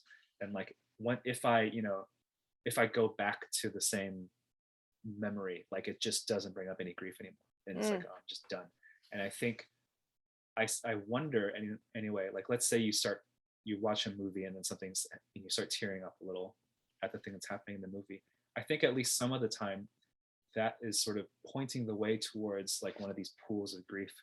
And like I think a lot of the time when that happens, people cry out like a little bit of it. And like, and you can just keep going like if you want to. Like I think there's an Yeah. opportunity there to like, oh, what is like the pool of grief that this is pointing to? And like this is why I started doing things like rewinding and rewatching scenes and trying to like explain, trying to kind of like do a bioemotive process, but with the scene to help, like to guide me, so that I don't have to do as much guiding on my own. And I've literally like there are some scenes that I like repeat 5 times and I cry every time. And sometimes I cry about different aspects of the scene each time. And then on the last repetition, I'll shiver. That's usually what happens on the last repetition. Is I'll like or I'll get like chills, and then I won't cry, and I'll be like, okay, I think I'm done with that particular pocket of grief. And that's so interesting about the chills coming at the end of the grief. Mm-hmm. Do you know what that's about? So there's a page which I will I'll find it later. There's this thing called co-counseling, and they have this very interesting website where they talk about emotional discharges. And what they claim is that if you just kind of they have a practice which I don't quite know the details of, but it's something like you get together in pairs and they just kind of facilitate each other. And what the person who's being facilitated does is they like go to some emotional memory that they have, and they just kind of tell the story of that memory. And while they're telling it, they're just letting themselves release whatever emotions are present through physical discharges, like crying or like shaking or like getting really angry or laughing a lot. And they claim that the releases go through a specific sequence, which I'm not sure, like, I don't know how universal this is, but it's an interesting claim. Their claim was something like, I remember, I think first grief through tears, then fear through shaking, and then anger through getting loud, and then embarrassment through laughing and talking a lot, and then what they called zest, which is the absence of painful emotions. Whoa. And it feels a little like that. Like after the grief, there's other stuff that comes up that's not grief. Yeah. And then you just process whatever that is using whatever you sort of have at hand. And you can like, this is not a thing I get to consistently, but like when I was doing bioemotive sessions with other people in person, I would be able to get to like, we'd start with this thing that was like unimaginably painful, and they would cry a lot about it. And then by the end of the cry, they'd be laughing about the thing that they were just crying about. And their face would be totally transformed. Like their face would be like lit up and relaxed and like sort of angelic. And I'd be like, yeah, this was a good session. That's amazing. I don't usually get that far, but like that's sort of to be able to go from to be able to go from crying about something to like laughing about it, is like, that's like it's really cool to be able to see that entire process play out, and then to like, compare that to other people's experiences of crying. It's like people stop themselves too early. Totally. Yeah, that's really interesting, the progression that you mentioned, because I would say that my like overall progression seems like it's sort of followed that trend basically too. I mean, there's a little of everything all the time. Yeah, for sure. But like, yeah, it did feel like fear grief for a while as like the overarching theme. And then there was like just like kind of like tapped into this like big well of anger eventually after some number of months. And then under that, I'm finding a big well of despair, Mm, and like shame too, mm. which, yeah, I guess you mentioned embarrassment. And then, yeah, it's really interesting how it seems like that overall pattern, which I've just kind of been noticing recently, seems to be common. Yeah, yeah, yeah. And I don't know how I wouldn't take it as like a hard Yeah, and fast. Like right. I feel like I go back and forth sometimes because there's sort of there could be multiple memories involved or whatever. And like, Yeah, but it's just interesting to have that somebody out there noticed that at least sometimes there was this progression. Like I thought that was just a cool thing. yeah, totally. And it did help me feel more confident that like returning to a specific thing over and over again and just seeing how I feel about it now was like a productive thing to do. So like Yeah. I've gone back, for example, like there are, maybe there was some video I watched on YouTube at some point that made me cry a lot. Like I will go back to that video at some later point to be like, oh, I wonder what this brings up for me now. Like Yeah. that would be like a fun thing to do. It is a little tricky because sometimes I think um, I start kind of shielding myself from things that I rewatch. I'll be like, oh, I've seen this already, and then I'll like won't really take it in. I So I see. had to kind Yeah. of sort of wait until a time that I feel like I'm going to actually be receptive to it. That might take like a while, but I don't know sometimes if you've had this experience, but I noticed that it seems like a lot of times I'll be like, oh, I moved through this thing, I healed this thing. And then like I. sometime later, it like just comes up again at like a Yeah, deeper level. yeah, yeah, yeah, Yeah. for So sure. it's Yeah, like, like yeah, there is, I guess, like a completeness too, but sometimes it's like a temporary completeness until you mhm. have a bigger toolkit or like Yeah, just yeah. more presence, Mm. space, access to deeper parts of yourself. And then it's like, all right, here's that same grief round two. Yeah, for sure. Like there's Chris wrote a really good thread about this, which I'll link at some point later. I'm gonna do the thing that Toshin does where he like links a bunch of stuff. It's gonna be Awesome. great. So Chris wrote a really good thread about this, about like finding yourself running into the same shit over and over again and being like, Yeah, didn't I deal with this already? Like, but yeah, I totally. do think he says, and I agree that like the next time it comes around, you have a deeper perspective, you have more tools, you can sort of look at aspects of the situation you couldn't look at before, and like Hmm. you just like it's like a spiral, like you come back around, but it's bigger and hopefully more complete. And like the thing I was saying about the pools of grief thing, like there's grieving is not the only thing to do. Like there's grieving on the one hand, which I do think is very important, and then there is also the like what meaning did I make of this situation? Like I had this experience and I learned some lesson from it, and what did I do I still agree with that lesson? Does that lesson still like did I learn that like I can't trust anybody and that like I'm all alone in the world? Like is that true? Is that consistent with sort of the other things that I've experienced? And so I think you move through all of the really big emotions, but like the next thing after that is then like, okay, like it's sort of meaning making. Like what meaning did I make of this? And like what meaning could I make of this?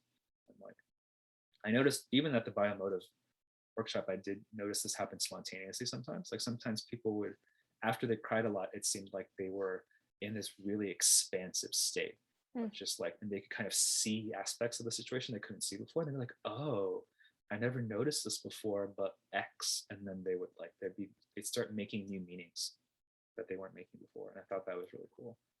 And sometimes it doesn't happen spontaneously. And then you can just kind of decide to do it on purpose. Just like, okay, so what are the meanings here? And that can be like another kind of aspect of the practice. It's super interesting. You can also kind of like, I mean, it's obviously like there's some kind of bias of what's it called? Like looking back and like, putting the pieces together, looking back. But it is interesting to be like, oh, now I understand that I had that pain and I can see all of the ways that it was playing out in my life and Mm-hmm. my relationships that I didn't realize they were all connected to the same Yeah, thing. yeah, But I do find it sounds like what you're saying is really important, the process of like really doing the emotional processing first before the meaning making, because I've noticed that this is like one of the trickiest ways that I dissociate is sometimes like I really don't want to feel this fear or this despair or whatever it is, and it's like I just like go into my mind and start thinking about all of the ways that this has affect, and it's like I still haven't Mm, actually like been with the thing and sat with it yeah, and felt yeah, through the emotions, and it's like, yeah, it does really feel like it's the closest possible way to like be embodied and emotionally processed without actually doing those things, yeah. but This gets at a funny, like, there are sort of two different ways that people use the word story in this context. hmm, Like, there's this kind of like denigrating, like, oh, well, that's just a story you're telling yourself kind of thing. Like, that's not like story fake, like fakes. But and then, but for me, like, there's something much more important. There's like another much more important kind of story, which is like, what's the story that you really believe? Like, what's the story that you're really living in here? yeah, And like those are those strike me as really important. And like being able to tell new stories that are like real for you, that you can like really believe and inhabit, like that strikes me as an extremely important part of the process. And it's like, it's funny that that can be true at the same time as people are like, oh, well, that's just a story that you're telling yourself, like as if it was like bad somehow to tell stories. But there do seem to be these sort of two different modes, this kind of like more cognitive mode versus this kind of more not sure how to describe it, but like you could say emotional, but maybe like just more imaginal mode, almost just like yeah, imagining a new story that you can like a dream, like a vision for yourself. beautiful, yeah. Yeah, I know what you mean about the word story. And I think like when I first started like getting into mindfulness and stuff, I was like, oh, everything's a story. It's all fake. But like we live in a world of stories, and stories are Yeah, important, and stories are true, and they're like playing out around us all the time. So yeah, yeah, yeah. I think there's like a real strength in being able to like move in and out of the story, like Mhm. even if it's a real story. Yeah, yeah, But yeah, sort of like having like flexibility of lenses or something, and like being able to hold things lightly, but yeah, still acknowledging that stories are incredibly important, and it's how we make make meaning out of everything that's happening around us. yeah, yeah. There is this kind of funny trend. If you like, there are ways of getting into like Western mindfulness meditation or whatever that feel very much like a denial of meaning. Just Yeah, like, yeah, I don't yeah, have to worry about what things mean. I'm just gonna like concentrate on the breath and like totally, clear my totally. mind. And it's like, man, but you have a life. You're trying to live a life, like Yeah, what are you gonna do? Like, I think it's really weird how a lot of those groups also ignore things like systemic oppression, mm, and I feel like that's part of that too, is like those are just stories. It's like, yeah, but they're I mean, first of all, they're not just, but it's something about it can feel very like in denial, and it's like yeah, yeah, denial of emotions, denial of things like privilege and oppression and real things that are happening, and like it yeah, would it would be more convenient for some people if everything was just like about going inward and meditating, but like right, yeah, it's of another course. thing I wanted to say too, is when you're talking about the meaning making, is like I think when you go through this process, at least for me, it's been very much a process of like not even really knowing I had a body, not knowing what emotions were, denying my emotions, really not even having any understanding of them in the first place, Yeah, like yep. basically just like vague guesses at what was happening there. Mhm. But like as you are starting to like really get close, and like the granularity increases, and you're speaking the language of your body and your emotions, it's like they will tell you so much about like what you need to be doing in the world, what you need to be doing differently, what boundaries you need to be setting, what you should be Mm, spending your time doing. It's like the keys to the castle, of your whole life kind of. And so yeah, it's yeah, really not just like, okay, I just need to like feel this stuff and get it out of me, but there's like all this like really deep wisdom in them. for sure. Yeah, this actually is a good time to. I asked if anyone on Twitter had questions for you, and we have a question that is relevant to what we've just been discussing, which is, how does she make sure her feelings aren't just thoughts, i.e., her thinking part making stuff up? That's the Yes. question. And I think this might have been specifically in response to, I have this one Twitter thread where I kind of describe like stuff that I find in various areas of my body. I'll Hmm. talk about like yeah, my gut, I found this, I have it open here. Like an example, teenage anger, frustration at rules that felt arbitrary and confining, longing to leave and do things my own way. And so my sense is their question is like, yeah, how do you know like that's what's happening in your Right, gut? right, That could be totally made up, right? right. Yeah, it's such a good question. And I had the same question when I started working with Chris Orozco, and he was helping me figure out. So I I might be kind of vague about some parts of this story, but one of the things that kind of forced me into this path of like healing and embodiment is that I have a dog. She's very big. She has a very deep bark. And when we're inside together, very loud and deep bark.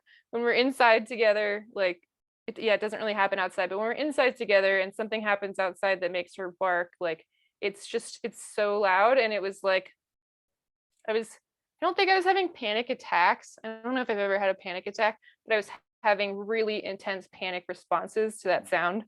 And I think like for a while I was like, yeah, it's loud. That's what happens when loud noises happen.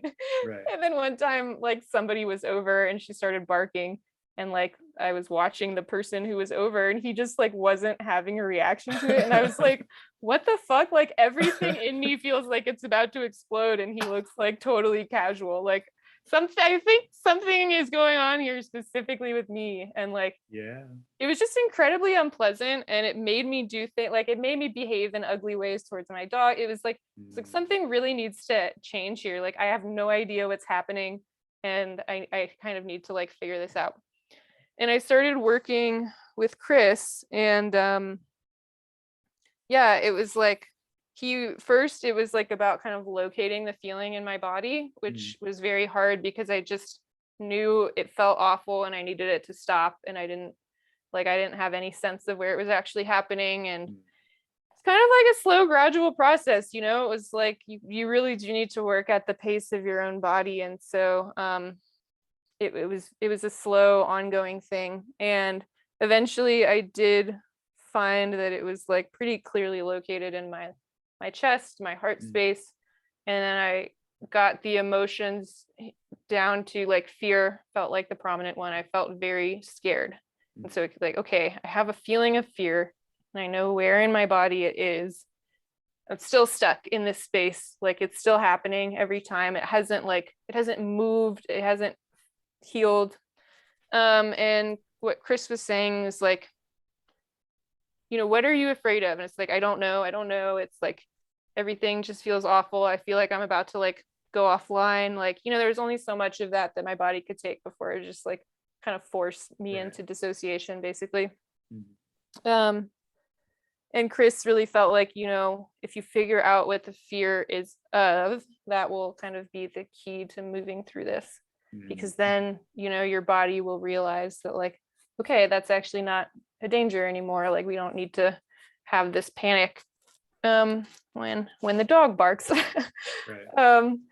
And so yeah, it was this thing. I was meeting with him like every 2 weeks, and he basically advised that, you know, go at the pace of your body, but you could just try doing it maybe every night. And even just imagining the sound of my dog barking, I could pretty much reliably like bring up some version of it. And also just sometimes she would start barking and it'd be like, okay, I'm going to sit down now and do this practice. It's upon me.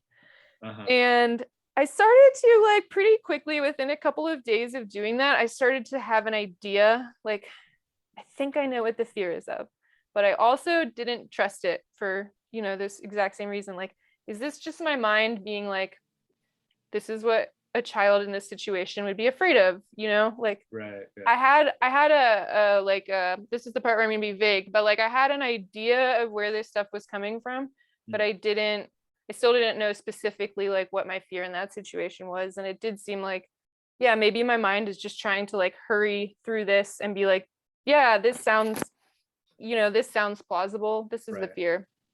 And so I asked Chris about this, and his suggestion was the thing we were talking about before of try saying it out loud and see if it feels true.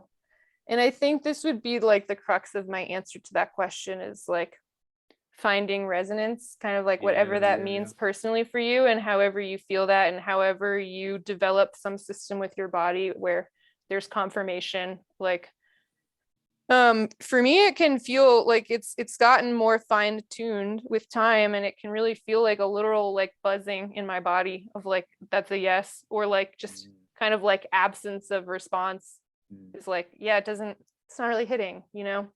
And so I tried saying the thing out loud, like when I had the idea of like, maybe it's this. And then once I was in that kind of emotional state again, you know, the next time I was practicing, I tried saying out loud, I am scared that, and I just burst into tears, like yeah. erupted into tears. I was like, yeah, it's it. Like I found it. This Yeah. is clearly the answer to what I am afraid of. And I could feel it start to move after that.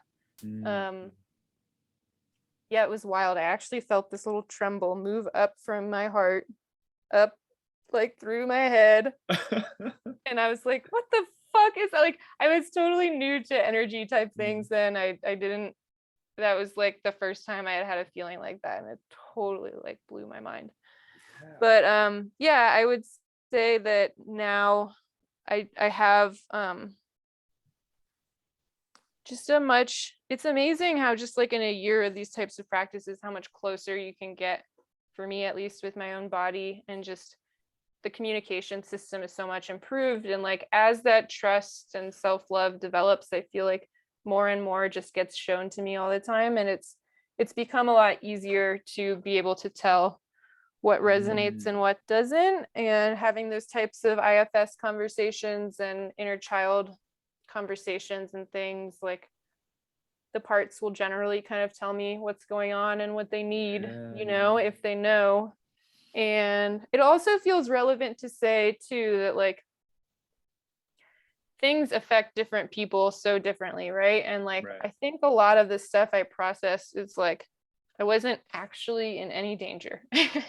And to my body it felt incredibly dangerous. I was full of fear, you know, like Mm, there are certain things that are just about the way our bodies perceive things, about our levels of sensitivity. um, Two people going through the same thing have totally different trauma responses. Maybe one has a really deep trauma stored from it and one doesn't have any whatsoever. right. Like it doesn't really need to be like this is a literal factual account of what happened in this memory, you know, but like Yeah, it's yeah, yeah. more, I heard somebody say one time about like things that happen to you when you're on psychedelics and like things that you see and kind of like messages that you get. It's like take it seriously but not literally. And I Mm, think that that is helpful here too, is like these things are very true for your body, and it's how your body remembers things. And it's um yeah, it's how things got stored, and it's what's meaningful to your body, and it's what has felt real to your body. And it's you can treat it that way without going to somebody and being like, hey, I discovered this memory from 15 years ago in my body, and now I'm totally sure that you completely fucked this thing up. And you know what I mean? It's right, like right. that person might have a very different visceral memory of what happened, and it doesn't like invalidate them. Yeah. Thank you. That was a great response. Yeah. I really appreciate this sense that you convey of like, I think you and I have similar backgrounds in this kind of starting from being very dissociated, very cut off from the body and from the feelings, and really STEMmy, and kind of like having to, like when you start out from that kind of place, like your body and your feelings are like a stranger to you, and you have to kind of like get to know them and like Yeah, learn how to talk to them and learn how they, there's a whole kind of like shared language totally. that you sort of develop over time. And I appreciated that, you conveying that sense of like kind of like getting to know each other and like getting to Mm. understand like how does it feel when I say something and it feels really true, as opposed to when it like kind of doesn't. Mhm. It Mhm. doesn't. And it can definitely be hard, like until you have your first experience of real resonance, you don't really know, you're not like calibrated, you like don't know how resonant a thing can be. Like I have definitely had experiences where I like said one sentence and then burst into tears. So for me, I'm like, okay, that those sentences are definitely hitting something. Right. And then if it's not that good, then it's like some other thing, you know. But like there can be all sorts of things. I mean, Genlin, in the context of Genlin focusing, which is also a modality that's like very centered around resonance and just like basically just like saying things and just checking for resonance constantly. Mm. And he'll talk about like felt shifts. He'll be like, like sometimes if you say something that like really resonates, like the felt sense of it, like the feeling in your body will change in some way. Like, and the first kinds of things I experienced when I started messing around with this was shifts in my breathing. Like my breathing would change in some way. I was like, oh, okay, well, I am now breathing in a different way than I was before. That's something. Wow. Or like, some maybe something will relax, or sometimes maybe something will tense up. Like I've had, for me, it can feel like a relief of like, oh, yep, that's it. That's the one. That's what I'm afraid of. That's it. Or it can feel like it can bring up the thing, so I can get, more tense. Like, oh no, that's the yeah. So there's a lot of different responses, but it is like there's a whole language that the body speaks that I can kind of learn to attune to, and like build like a shared communication. Yeah, I wonder if also your background of coming from the like rationality community, was it hard for you to bridge something that was just like, I think blocked me for so long, was this idea that like everything needed to make rational sense, and like that's just not really how emotions work. Or maybe there is like actually like a deep rationality to all of it, but it's more complex than like, I mean, that's the thing about trauma, right? Is you're having outsized reactions to what's actually happening. But for so long, I just like thought, for one thing, I thought I didn't have any trauma. And I also thought like, well, it doesn't make sense for me to feel this way in this situation. So I'm just not going to acknowledge the feelings. Interesting. That actually wasn't a big issue for me. Like I was like very protective of my own feelings from pretty early on. I was just like, nope, I feel this way. No one can tell me I didn't feel that way. Like, like I think it comes back to, for me, like a kind of arrogance that I think I've always had that has been helpful for me to just be like I was really smart from like a young age. Like I was able to, I was able to learn stuff. I was able to figure out stuff. I was able to like, I think having mathematical background specifically was kind of an interesting twist here. I think it did some things that weren't so good, but one thing it did that was good was I really believed that I could figure things out on my own. Yeah. Like I really deeply believed that about myself. And I've run into people who really don't believe that about themselves. And it's like, it can be difficult to trust yourself in a certain way, to like trust that you can figure things out about yourself and about your life and about how you're feeling. And that I didn't really have to deal with that. I did just trust myself in that way. I was like, I can figure things out. I can like know things. Yeah. And so when I started trying to know emotional things, it just felt like kind of another version of that. Just like, yeah, I can know what I'm feeling. Like that's a thing that I'm allowed to have. No one can take that away from me. It's like, I just feel things, And I think it might go all the way back to like, I definitely wasn't very in touch with my emotions generally when I was growing up, but I was very in touch with specifically the emotion of being just like deeply in love with, like, having like a huge crush on someone, like that I was very clearly attuned to that. It's like, okay, this is definitely a thing I'm feeling. It definitely feels totally different from all the other ways that I feel when I'm not having a huge crush on someone.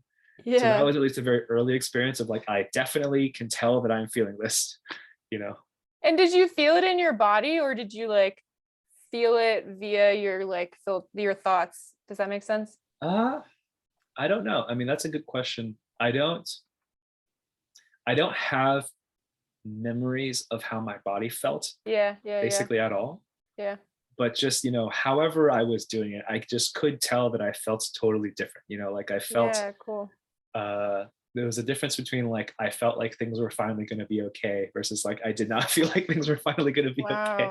Wow. Yeah. Like that was just the difference was just so strong and clear to me. And I think that was really that was like the first emotional experience that I came to be familiar with, was the experience of having a crush on someone. And then similarly, the experience of like being devastated like by a breakup and stuff. Just like, oh, this feels so bad, like those were sort of the first ones that I was like, okay, I definitely can tell that I feel this. And was that kind of like did you have I feel like I have some pretty clear breaking points where it was like, the dog thing as an example is like, something's going on and I need to address, something is not working here and there's Yeah, something yeah. going on in my body that I don't understand. Did you Mhm. have, was it like relationship stuff Yeah, it was that, mostly relationships for me. Like there yeah, was a breakup I went through in 2016 where afterwards I was like, what the fuck happened here? Like, how wow, did this go so bad so quickly? yeah, And it was like, I mean, at the time, the way that I was thinking about it was like something is really wrong with me and I have to fix it, which wow. was not sort of the most compassionate way I could have thought of it. But I just, that was the best language I had for expressing. I was like, Mm, something's going on. Like yeah. I need to know what this is. And that was when I started getting into emotional stuff for the first time. Like a friend introduced me to circling. Um, like we sat together and just talked about how we were feeling in the moment for an hour or something, and it was just a total revelation. I was like, wow, I didn't know this was the kind of thing that you could do. Like this is not. Wow. And And once I you was, started doing it, you kind of like had access to more than you thought. yeah, there was a specific circle I was in where I told this story on Twitter, but like uh the setup is kind of long, but like the sort of climax moment was that one of the facilitators of the circle like took me by the shoulders and just kind of looked at me with love in his eyes. I don't really have a better description of that. And like no words, he just looked at me and then I burst into tears. It was the first time I cried in maybe how long had it been by then? Probably 5 years Oh at my least. God. Like I had not cried at all since then. And I just like and then I my experience of it was like I cried longer than I could ever remember crying at any previous point in my life. It probably Wow. wasn't that long, but it felt really, really long.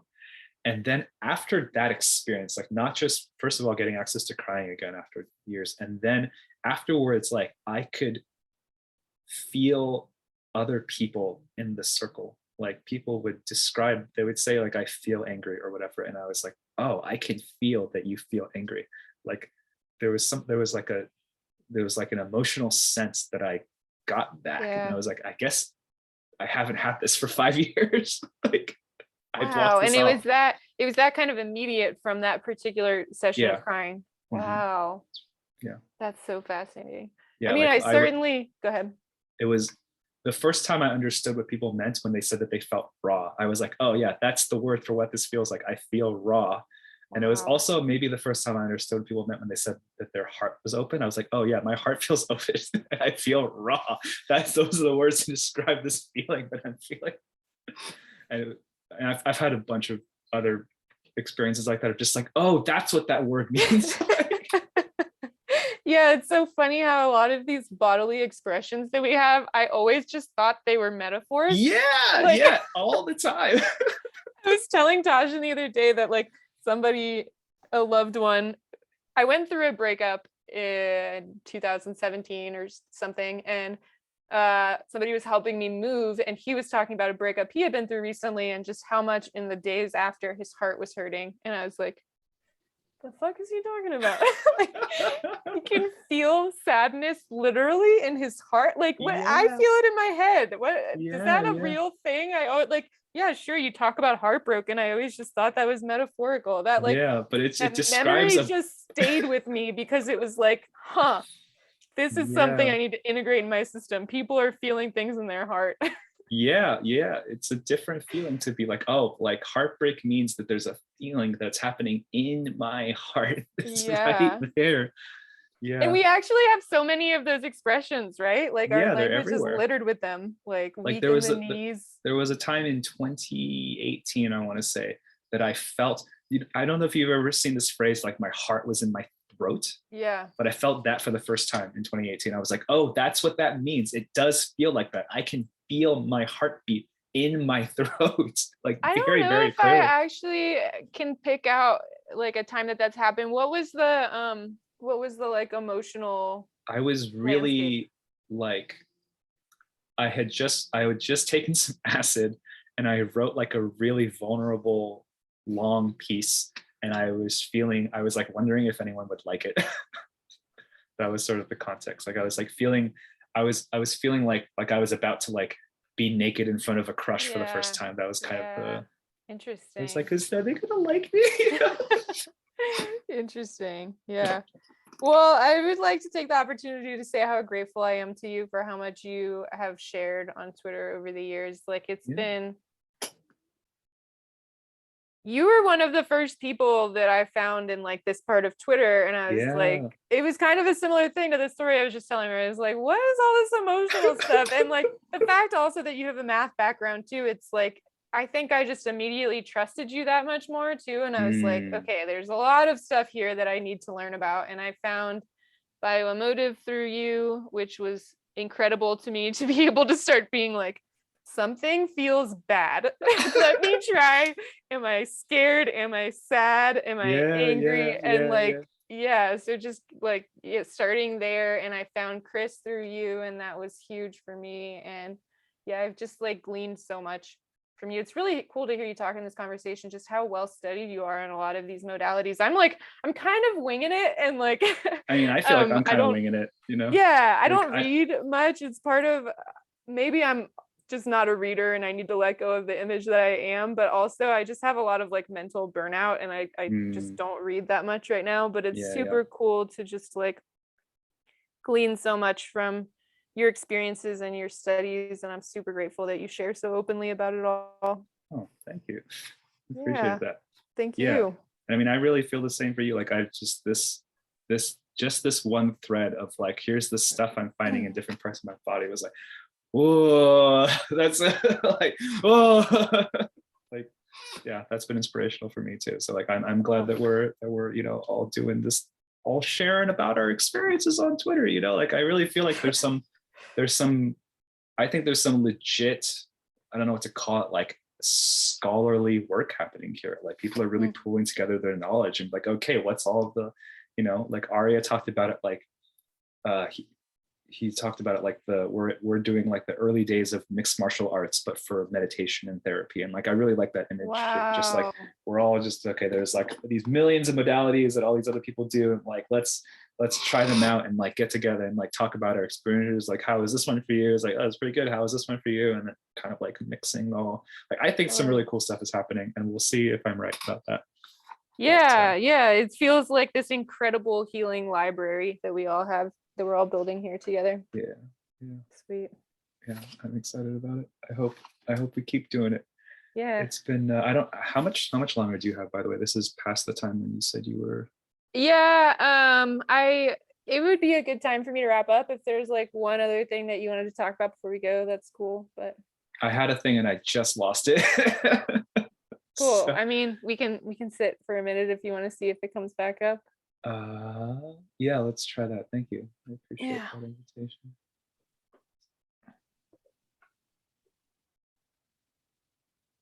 Oh, I was just gonna say, like I liked, so there was a period earlier on Twitter, like a year and a half, 2 years ago, where I used to talk a lot more directly about like the contents of what was coming up for me in my practice. Like I'd be like, today I had feelings about my parents, you know, or whatever.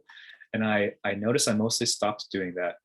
And I stopped doing it because people were getting mean basically Oh, on wow. Twitter. Like if I was too specific about the object level content, people would like start attacking it sometimes. And I'd be like, well, I Oh don't my need that. God. That's like the opposite of what I need. Yeah. And so I kind of just assumed that this was sort of an inevitable consequence of having a larger audience. So I just kind of Right. stopped talking about it. But Right. I've been slowly trying to do that a little bit more, like not in huge detail. You know, I used to write these long threads, but I've been trying a little bit like, okay, this bit feels like it would be good to share. It feels like people would relate to it. Um, so it helps me to hear that you gotten so much out of me sharing, because I'm like, oh, I Mhm, could mhm. I could be doing more of that. I used to do a lot more. So thank you. Yeah, I think it's an interesting question too about sharing content. Like some of the stuff that you mentioned earlier that you said was a little embarrassing for you to share. Like, I think it's really cool when people do talk about like shadowy stuff or like kind of like weirder stuff that comes up. It just helps reinforce, like there's just so much stigma around a lot of these like Yeah. weirder Mhm, things, and it's really mhm. helpful. But also there's this thing with shadow work where it usually is done in really like high trust environments, and like, Yeah, yeah. yeah, I've only had the experience like once or twice where I tweeted something very vulnerable and then some troll just came along and dunked on me, and it's like, Yeah, fuck, dude, like really kicking me when I'm down here. I yeah, I yeah, did not it's need to rough. see that right now, but It's rough. Yeah. Yeah, I do think I also don't want it to come across sometimes like um I don't want it to come across as like, look at this cool story, or like, look how good Right. I am at self-therapy. Yeah. So I like that thread that I have. I think it can be helpful. Some people have read it and been like, oh my God, I have a really similar thing in my neck and I didn't realize it until I read this. So Mm-hmm. thank you, Yeah, but yeah.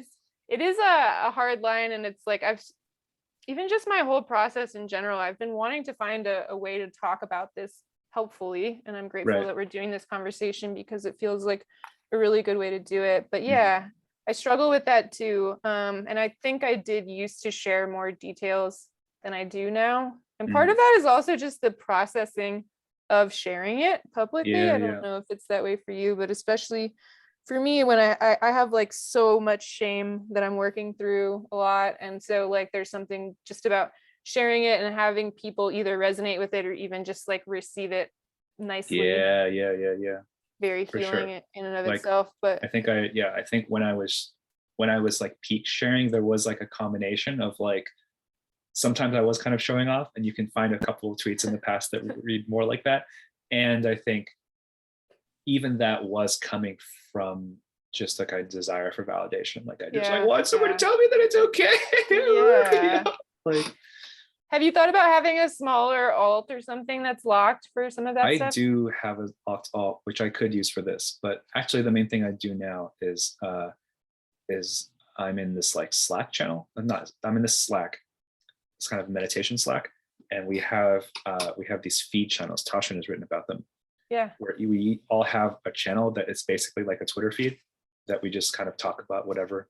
And so that's where I talk about content now. And there's like cool. 40 people on that channel, so it's like a nice like there are enough people that like I that people will respond to things and so forth, but like it's much more contained. And Cool. sadly, because I have this thing, I don't use my locked alt anymore. Like Mm, if I didn't have this, I would be using my locked alt a lot more. yeah. But because I have this, I just dump stuff in there. Like especially when I'm taking psychedelics, like I will just. There was a trip that I just wrote in that channel for like 12 hours continually, Whoa. and it's really helpful to have a place where I feel like I can literally just write however much I want, and also Yeah. I like trust the container to like I trust all of the people who have access to that channel to just like be reasonable about it, you know. Yeah, there's a real beauty to that format. I'm in a Discord with the same format, and it's like your personal space that other people don't use to share things, Yeah, but yeah, other people can peek in and emoji yeah, react and reply yeah. here and there. And Mhm. yeah, Emoji cool. reacts are huge. They're like a big deal. Yeah, isn't Like, it funny how it like, yes, people acknowledging me, it's people like one person understanding sending me. me a little heart react. I'm like, oh, it's so good. Yeah, it's so funny. I think there was one other thing I was gonna say about that. Oh, do you take psychedelics periodically? Is that kind of part of your I healing haven't been. process? I had a couple opportunities to recently, and I took those opportunities, and it was really good. And now I'm out. Really? Like Yeah. kind of for good? Oh no, not like I don't want to do it Oh, anymore. you're Like I out of literally them. don't have Oh. any. I would if I had. I thought you were like, I'm done. I'm out of the game. I No. I completed definitely that. want to keep Yeah, going. It's been really. I think I'm cool. getting better at it. Like I figured out like a pretty good way um of sort of seeding or priming the trip to go in a Nice. specific direction. Nice. I used to be like, well, I just can't steer it. It just has to go where it goes. But Yeah. it's not true. Like like watching a movie at the beginning of the trip, I think is actually really good. Like you can really Interesting. just have a lot of feelings that go in the direction that the movie takes you. You know. And, I've watched some very dark stuff on psychedelics that takes me weird places. So I believe yeah, that if you're really intentional about the movie choice, that it could be really yeah. helpful. Yeah. Mhm. Or Cool. I also did a trip once where I drew. It was like it's like drew for 2 hours at the beginning of the trip, and then I just Mm, had a lot of feelings about the drawing and cool. what it was invoking. So like I have a lot of ideas now about like how to do like really strong intention setting basically. Yeah. Nice. Nice. So Awesome. I would love to do that more, but I can't unless I get more. Anyway, I'll figure that out somehow.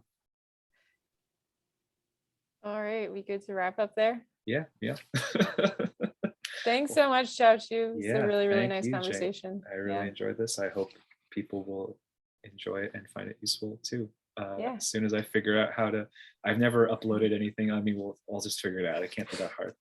Put it on Yeah, if YouTube you want somewhere. any help with like the show note type stuff, let me know. Yeah, thanks. Appreciate Yeah. that. Right, how do I, okay, now I have to learn how to, is this the button? No, that's not the button. Which button is the button? Hang on, is this the button? Ah, here's the